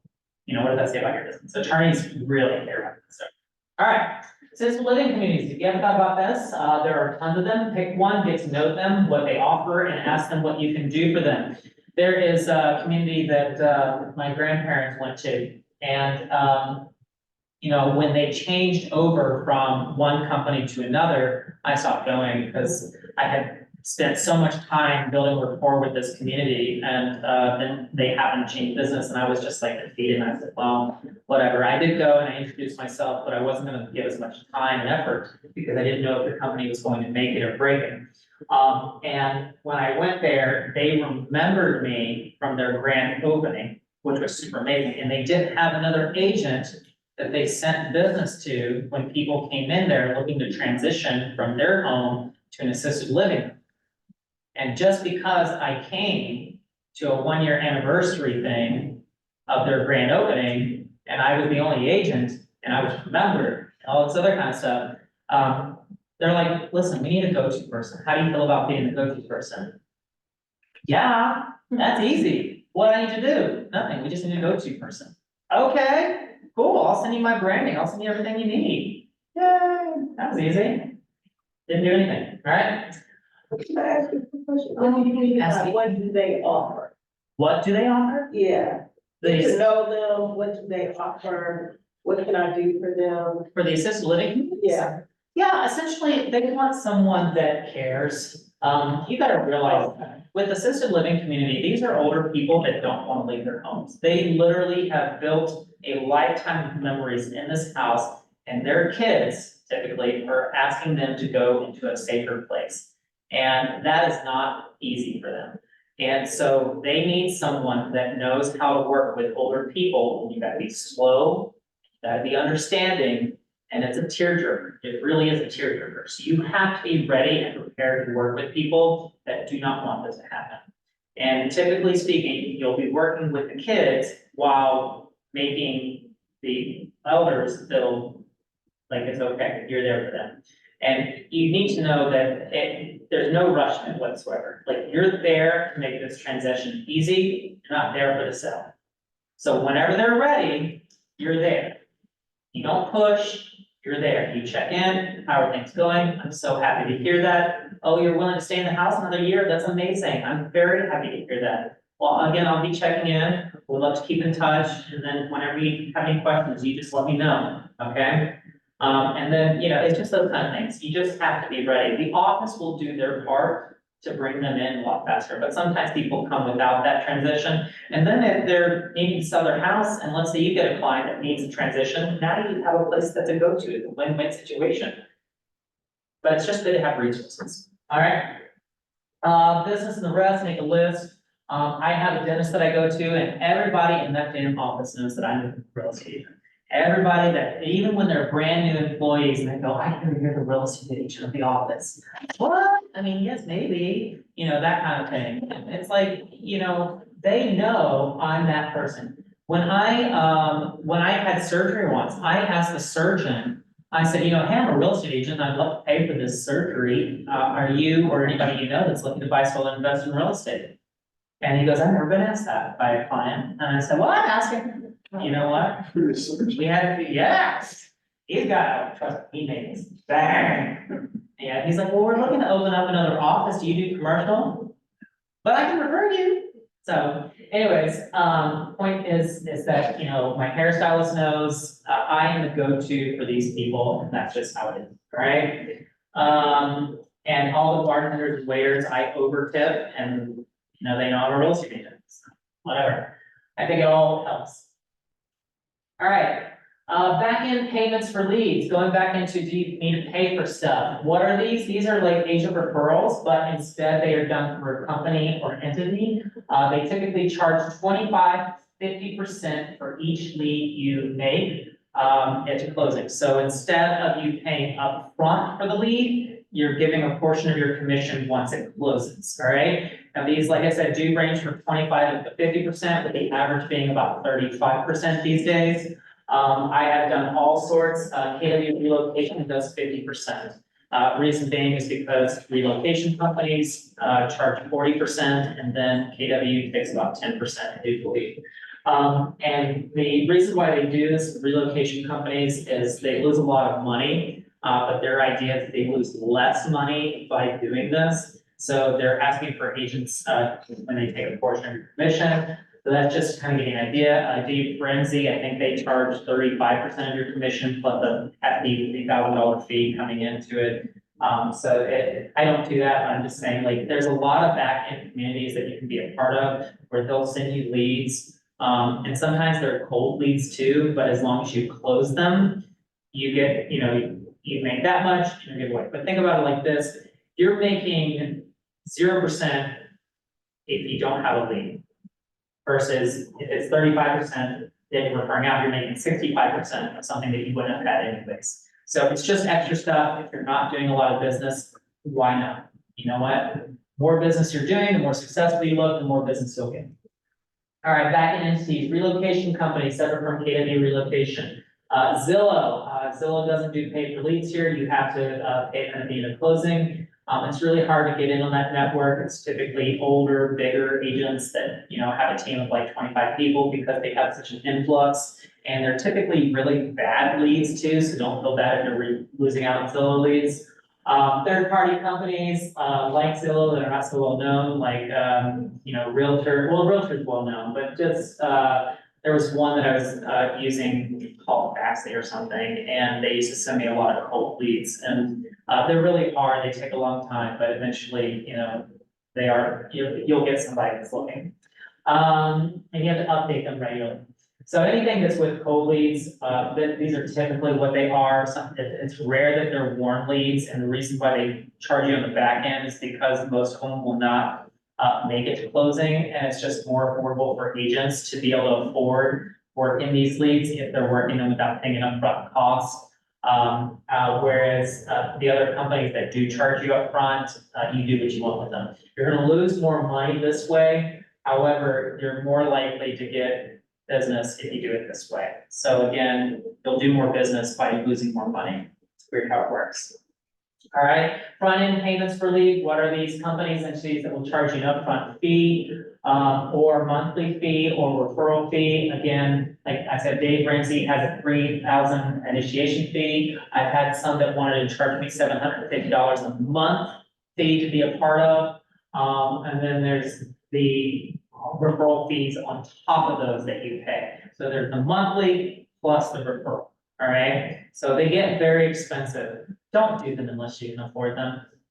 Like really, it will get you into trouble financially. And to be honest, these are really hard leads to work. So if you don't think that you're willing to really dive all your time into these leads, you're gonna waste money.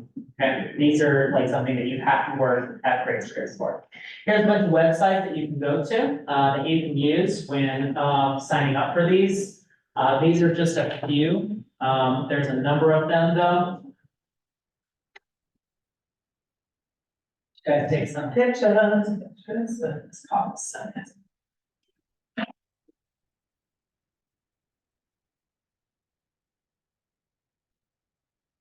All right, we have it. All right. Yeah, there's a lot. All right, so you have the coolest job. You don't even have to flex it. People will ask you about your super suit. You're a real estate agent. Everybody loves and hates real estate agents, but they do admit that you have the coolest job because you get to go into people's houses when they're not home and go through their stuff. All right.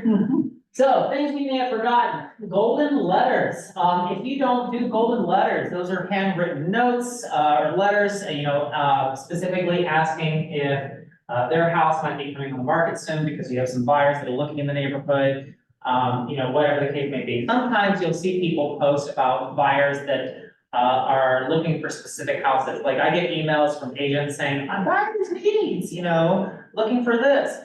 Oh, cool. Okay, now I have everything that you wanted. Let me type into the matrix, what that, exactly is based on houses that haven't sold in the last 4 to 7 years. And then I'm gonna write a handwritten letter to each of those buyers. Listen, hey, I have an agent that I know that's needing a house that has the same stuff that your house has. Have you been considering selling your home? If so, I think we can make this happen pretty quickly.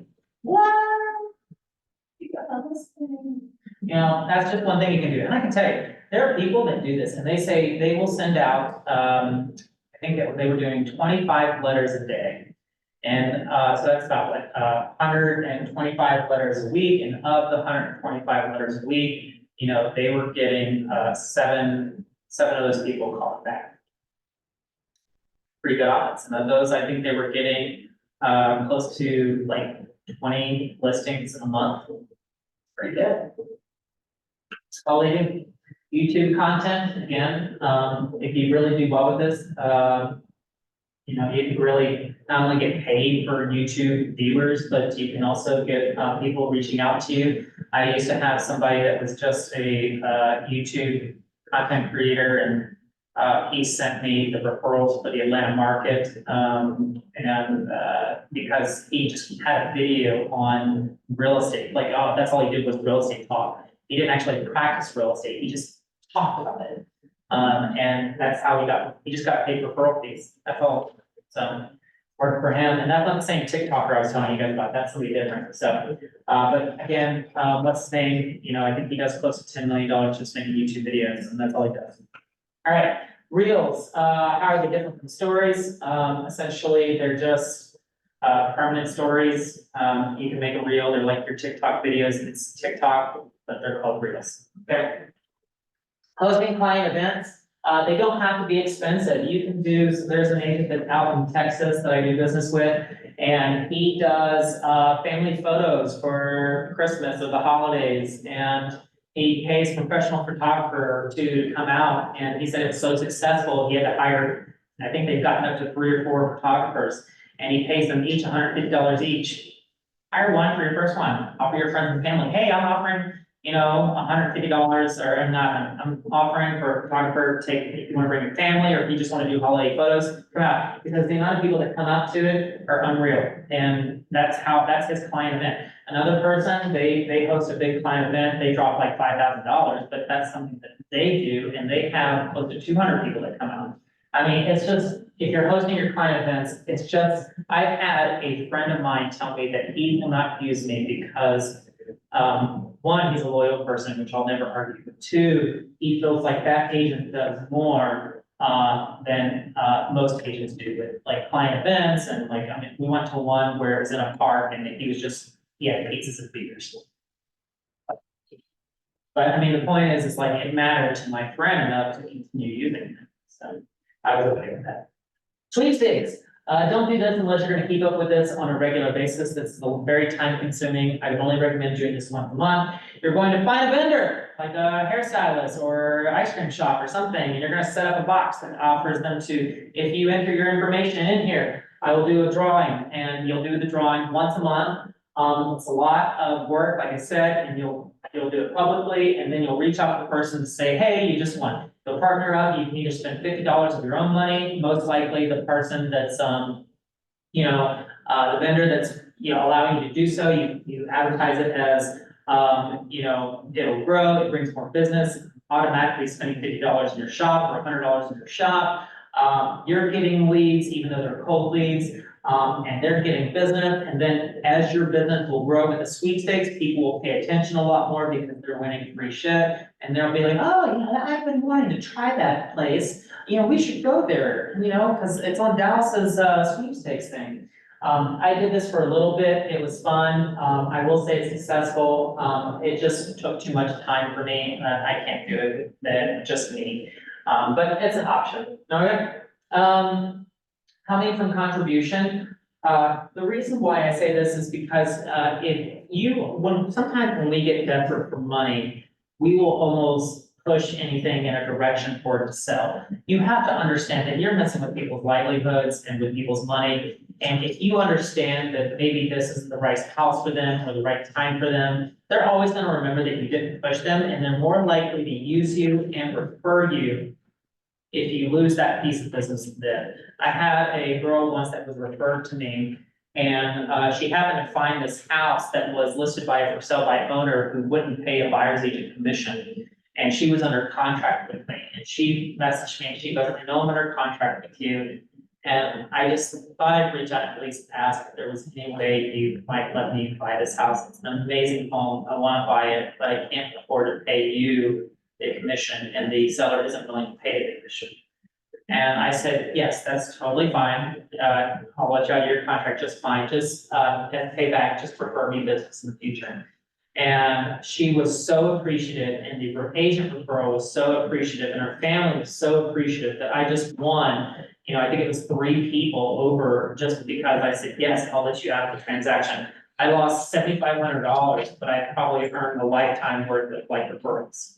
So come from contribution, it's okay to lose money because you'll get more money in the end.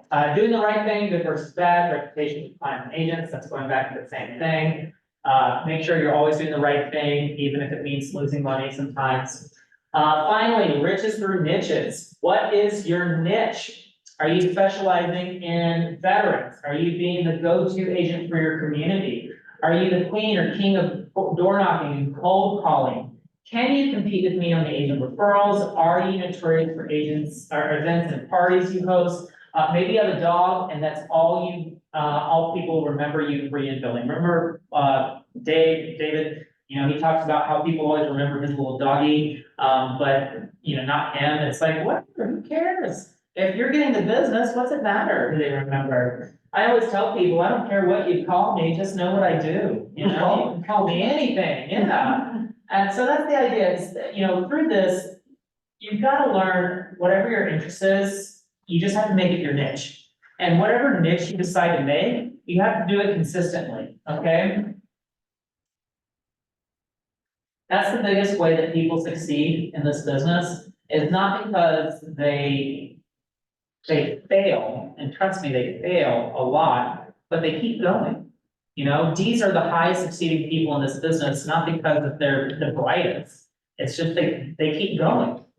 So if you're not gonna continuously get up every time you fall because you feel defeated, then yes, you're only gonna do as much business as you're willing to do. And, you know, one of the best things I ever heard was, it's hard to be broke. It's really hard in life to go through life being broke. But it's also really hard to get up and go work every day and do the tedious calls and tedious door knocking. So the question is, do you wanna be hard and broke, or do you wanna be hard and rich? Which hard do you want? Both are hard, you gotta choose. So, you know, that kind of stuff. Oh, that's it. And see, I do like a little thing. This is what I try and teach, and people can sign me up. The QR code used to go to my landing page, which would, you know, get plugged right into my command. Turn away with it. So now, yeah. But, and I do a little map for all my real estate referral people, let them know everything that I service, and all my contact information, my social media, although I gotta get rid of the LinkedIn, because that one got banned. That one got banned. I don't know. These platforms, they, Oh, because you were advertising on I guess, I don't it? know. LinkedIn's bad about that. So you have to go to a certain pay, you have to pay money, they want you to pay money. I'm okay not having LinkedIn. I never got business from it anyways. And I used to post regularly too, so I don't know. But anyways, yeah, that's it, you guys. I'm sorry that was a little rushed. I just wanted to make sure we got done by, Did you have someone do that photo as well? what photo? The Georgia photo. That's how- Yeah, no, I don't, the only thing that I design are my classes. I usually have a different team, and trust me, I'm super picky when it comes to my designs, so this is like Mach 31, trust me. They couldn't get it right. You were saying something about the QR codes and Keller Williams on the, like, in design with Keller Williams? Yeah, so in command, you can design anything, but you used to be able to do QR codes for landing pages, Okay, and they did away with it. okay, I think it'll come back, but for right now, until they get the. yeah, the new website, it doesn't allow for landing pages, so, Okay. yeah. Dallas, Yes, April, will you share your presentation? sure, Okay, I can do that, it's pretty long though, it's It like is. 170 pages or something. I'm good with that. Okay, who was that talking, April? April, yeah, Okay, all right, thank I'll you. have Jessica send it to you. Great, thank you. Thank you guys, again, sorry for the tardiness, it was not intentional in the least. You're fine. Thank you, Dallas.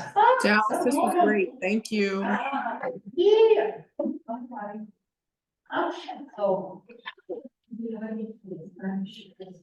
Oh, yeah, no, trust me, that is, you know, my VAs always ask me, they're like, do you speak Spanish yet? I'm like, no, I don't speak Spanish. Cause we get a lot of people that reach out to me for, you know, whether it's Spanish speaking or just, you know, in general, like I just lost a client because I don't speak Polish.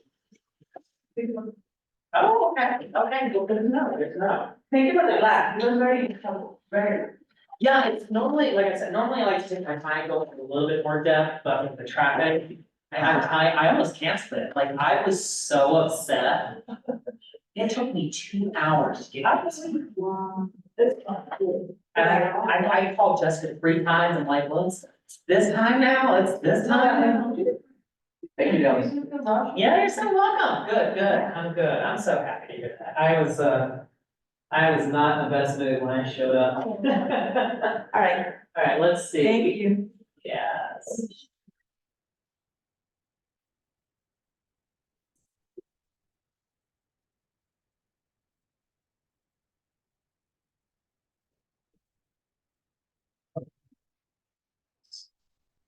Oh, to show you something about and I'm getting ready to lean into doing my.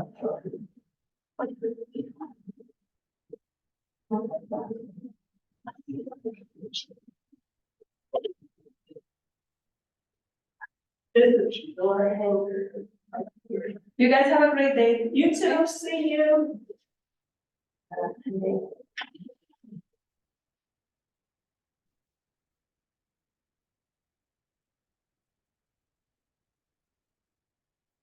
Oh, that's really nice. I gotta change it to 2024, but I'm getting ready to start doing that. If they don't answer, I'm gonna leave that instead of a card, and that's like, Have Ryan help you, he'll help you for free. you think so? Oh, I know so. Yeah, he'll help, he has some stuff that you can do, he may like tweak it a little bit with your permission, but he's helped me design my, door knockers. Some fingers. And then you remember they used to have the Keller radio sale and all of that. Yeah, I kind of, I'm just gonna take it and use it, because I'm gonna work with, you heard of Equimax, right? Equimax. Yes. I think so, not Equifax, right? No, Equimax. Oh, the new. With it on the end, and they do the where they'll do rental up front, and then the seller pay at close, so you can get your house ready to go on the market. Cause a lot of people hold back because they think they gotta do this, spend money to make money. Yes. But if they don't have to spend that upfront money, get it refreshed to go on the market, and then you pay at the closing table. I got somebody who gonna walk his property tomorrow, I have a list. That's what I'm talking about. Look at you, I love that look. Yeah, orange. Yeah, that's a really nice color on you. It looked like you came to work. She came, meaning business. I like it, and I achieved my goal. What's coming in here next? Ignite, Yeah. Okay. yeah, When did it start? one, I mean, is this the first class? This is the second. Okay, yeah. okay. I'm gonna use the bathroom real quick. How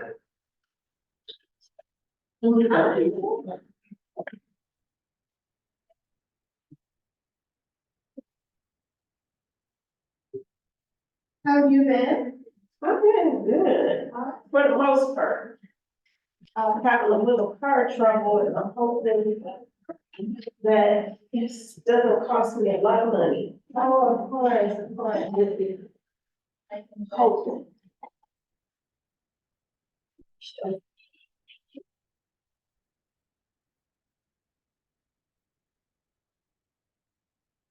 In the class that I'm in, I was actually on another call. Regarding that piece of coaching. Oh, yeah, at 11, I missed it because I was in here. Normally I'm on that with Robert, I love him. Yeah.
Do you ever try to catch the 7:30 calls in the morning?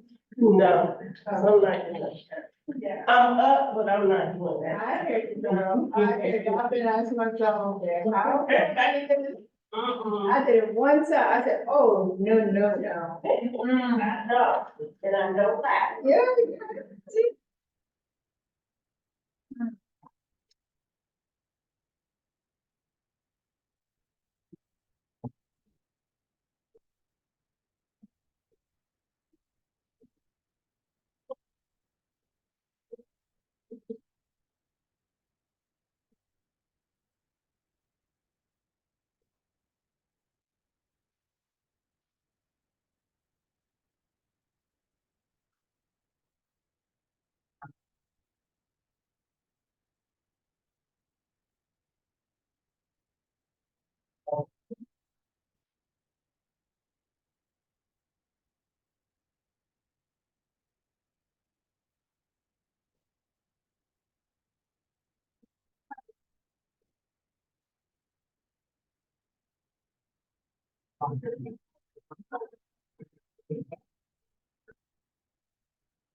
So here's our teacher.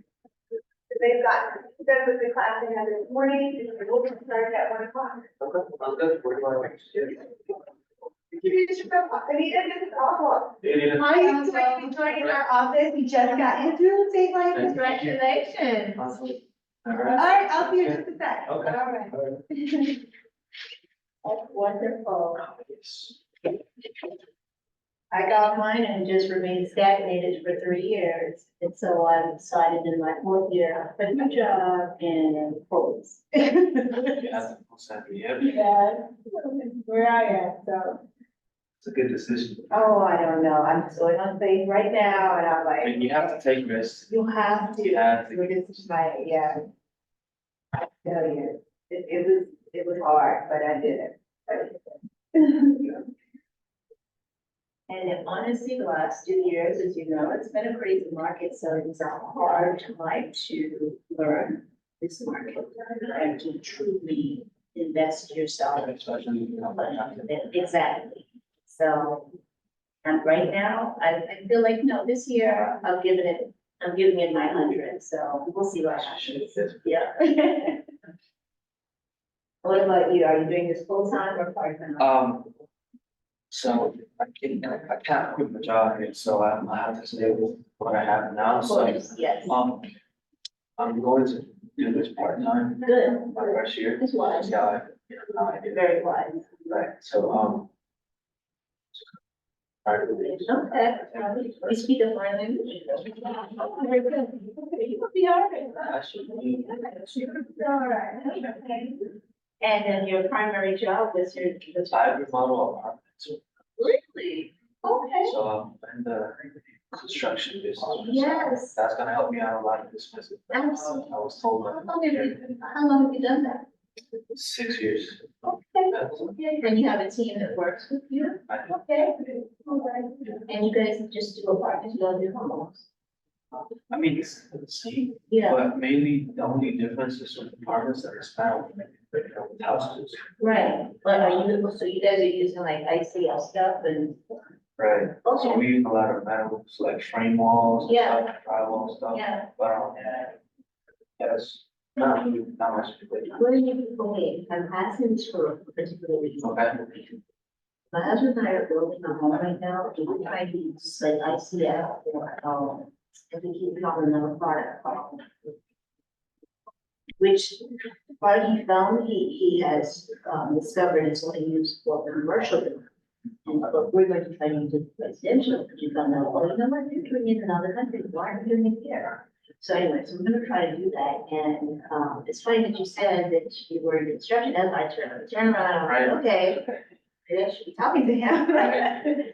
But when you go back into work, find out what type of material you guys are using, what is it called? Or what is specifically? The frame, yeah, Exterior? yeah, Okay. just find out. Okay, so we don't frame exteriors, so what we do basically is just, interior laminations. So Oh. we don't frame like apartments. Okay, We okay. just do apartments that are already built, Yeah. right, so we just perform the demo work and we just rebuild.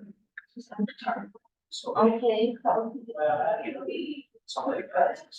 Yeah. Somebody else wants to look at what 5 apartment. sure, They got a bunch of requests, oh, right, kitchen to be bigger, I want that wall taken down. okay, Floor different. okay, page. so a lot more renovations. Exactly, renovations. So where'd you buy your house? Well, we want land, in Pioneers, Okay. and, we got a total of 9 acres. We're gonna build on one.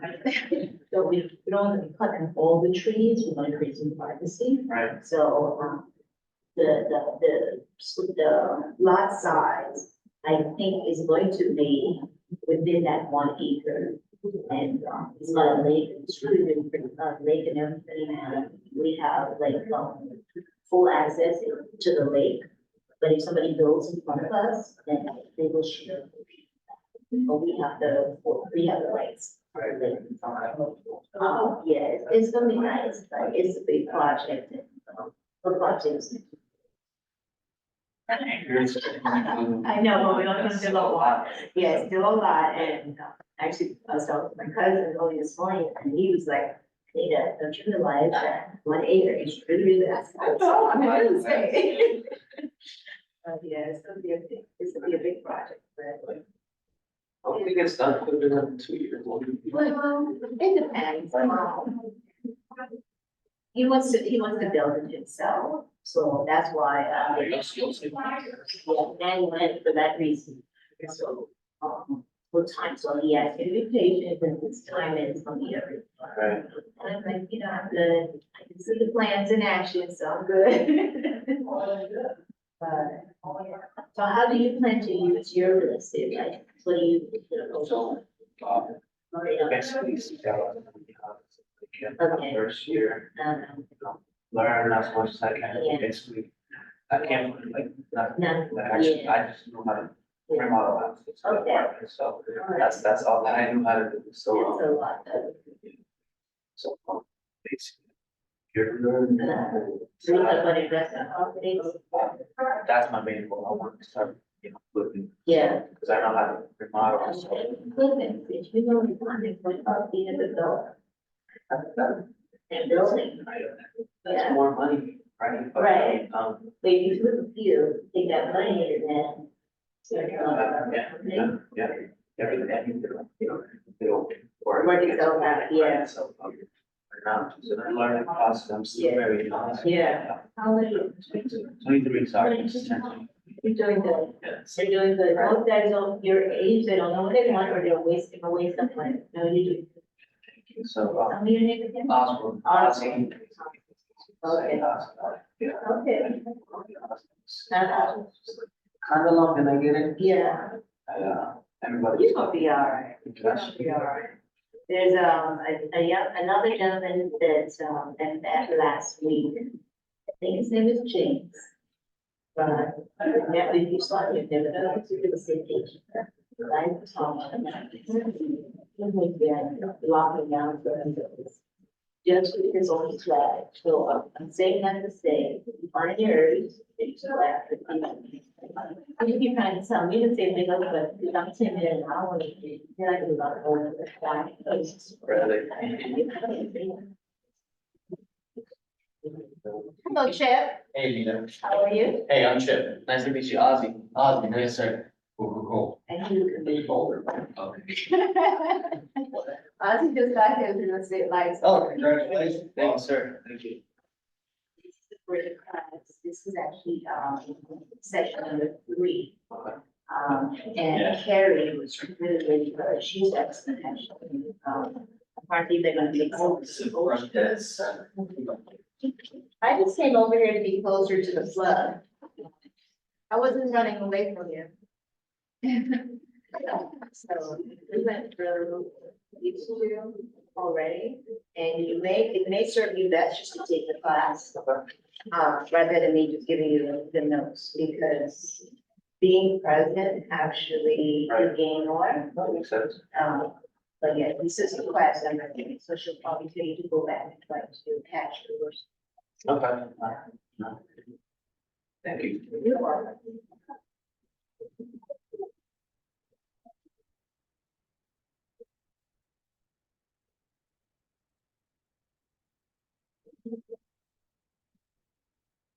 Did you sign up for PC coaching? Not yet. Okay. Not yet. So. Oh, Don't they, take a share of any commission you get while you're? yeah, they do. But I said, no, seriously. Honestly, I was like, yeah, I was like, I don't know, but I give it back another 10%, but I said to myself, let me do it for the first year and then after, and if I'm smart. Yeah, I'm more like, let me see what I can figure out myself, and then when Well, I I tried plateau. that.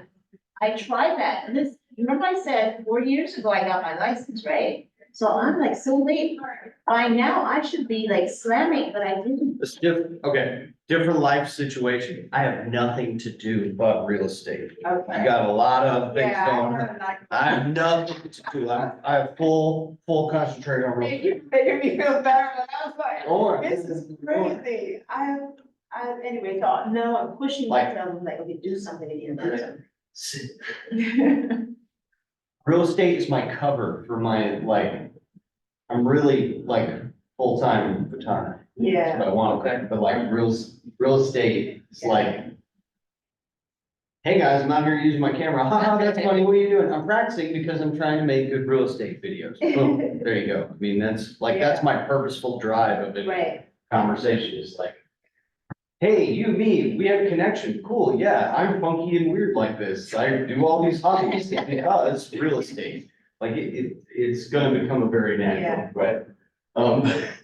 But I like part of day two's lesson, is entrepreneurial, purposeful.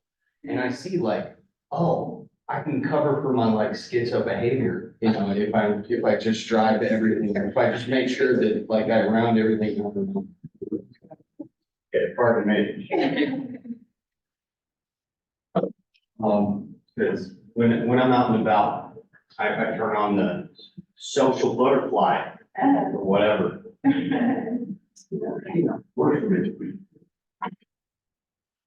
Got a lot of nice friend groups, because I've, done my best over the last year getting this license to, just establish friend connections That's in a right. little group Yeah. once every day of the week. Yeah, Like that's awesome.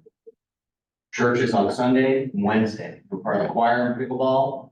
I do choir on Sunday. And then I've got running club on Thursday. And I've got a book club one Thursday out of the month, it's like I'm rotating around. I've got like Johns Creek Beautification Board meetings on Monday, Rotary on Monday. Tuesday, I don't have a group on Tuesday. You guys are my group on Tuesday. Come in for and I don't know about you guys' personality or what works best for you, but I know that I need a reason each day to get out of bed. Okay, some people are like that. You know what I mean? Right. Okay, today it's Rotary, on a regular Monday, do Rotary, today we're picking. I like my Rotary. We're, if you're not familiar with Rotary, it's an international organization devoted to world peace. Okay. That's fine, you know what I mean? Like, I dig it, keeps it simple. And then, like when I was looking for a new church, that Rotary Club was at the church, I just felt that. I've been part of the Rotary for like 5 years. That's good. 6 years. And that's helped the Daffodil Project, which I'm free, beautification get off the ground. Planting? I don't have a camera or big camera with me today. I got vintage point and shoot a la 2012 soccer mom cam, you know what I mean? Got a little zoom on it, yeah, right. Yeah, so that's all I have because all my big stuff is out in the yard right now, like Set up. Okay. one picture every 5 minutes all day. I was doing so good in the park the other day filming one of our project sites. Yeah. And then this lady who was like so amazed, oh my God, you're out with cameras, like dragged her King Charles poodle mix like right over my camera. Just kicked And it. knocked it off. And I was like, oh, that's fine. That's so opportune. I wanted to do something different with that camera. All of a sudden, I took a picture of the dog, put it on Instagram. I was like, what a beautiful dog. Take my real estate card, like, you get me? You better slip it in. Like, it's, just keep it rolling, keep practicing. Right. Wednesday mornings, come check out Johns Creek Chamber of Commerce with me. That's where I've been practicing for like nearly 10 years. Like practicing 30-second elevator pitch. Oh, really? I still haven't mastered it, but How has it been? Every week, Johnson Creek Chamber of Commerce does, networking. I invite you all, okay? It'll be fun. You'll show up eventually. There's lots of other realtors in the room. We all kind of look at each other. Just get out of here, Berkshire Hathaway. Berkshire Hathaway, kind of. And it starts at 9 o'clock. They go around the room and they let everyone give their 30-second. Hi, I'm Josh Smith, the plumber. You're looking for someone to unclog your drains? Ta-da, you know, like, next. And we're just gonna get pretty big. It's like 60 people. But that means you get 60 people's contact information at the end of the network thing. So you can really build your database. I haven't bothered to, but I have all of those emails archived. So I'm gonna pull all of those over the last 10 years. It should be like a couple thousand. No, maybe. What else? Oh yeah, then we bust out into the table networking. Networking kind of get to know people. Missed you last week, where were you? I was so busy with a lot of work, but I'm Oh, so busy that you couldn't come to class? So busy. That's like, Jesus used to get so busy, he didn't have time to eat. His disciples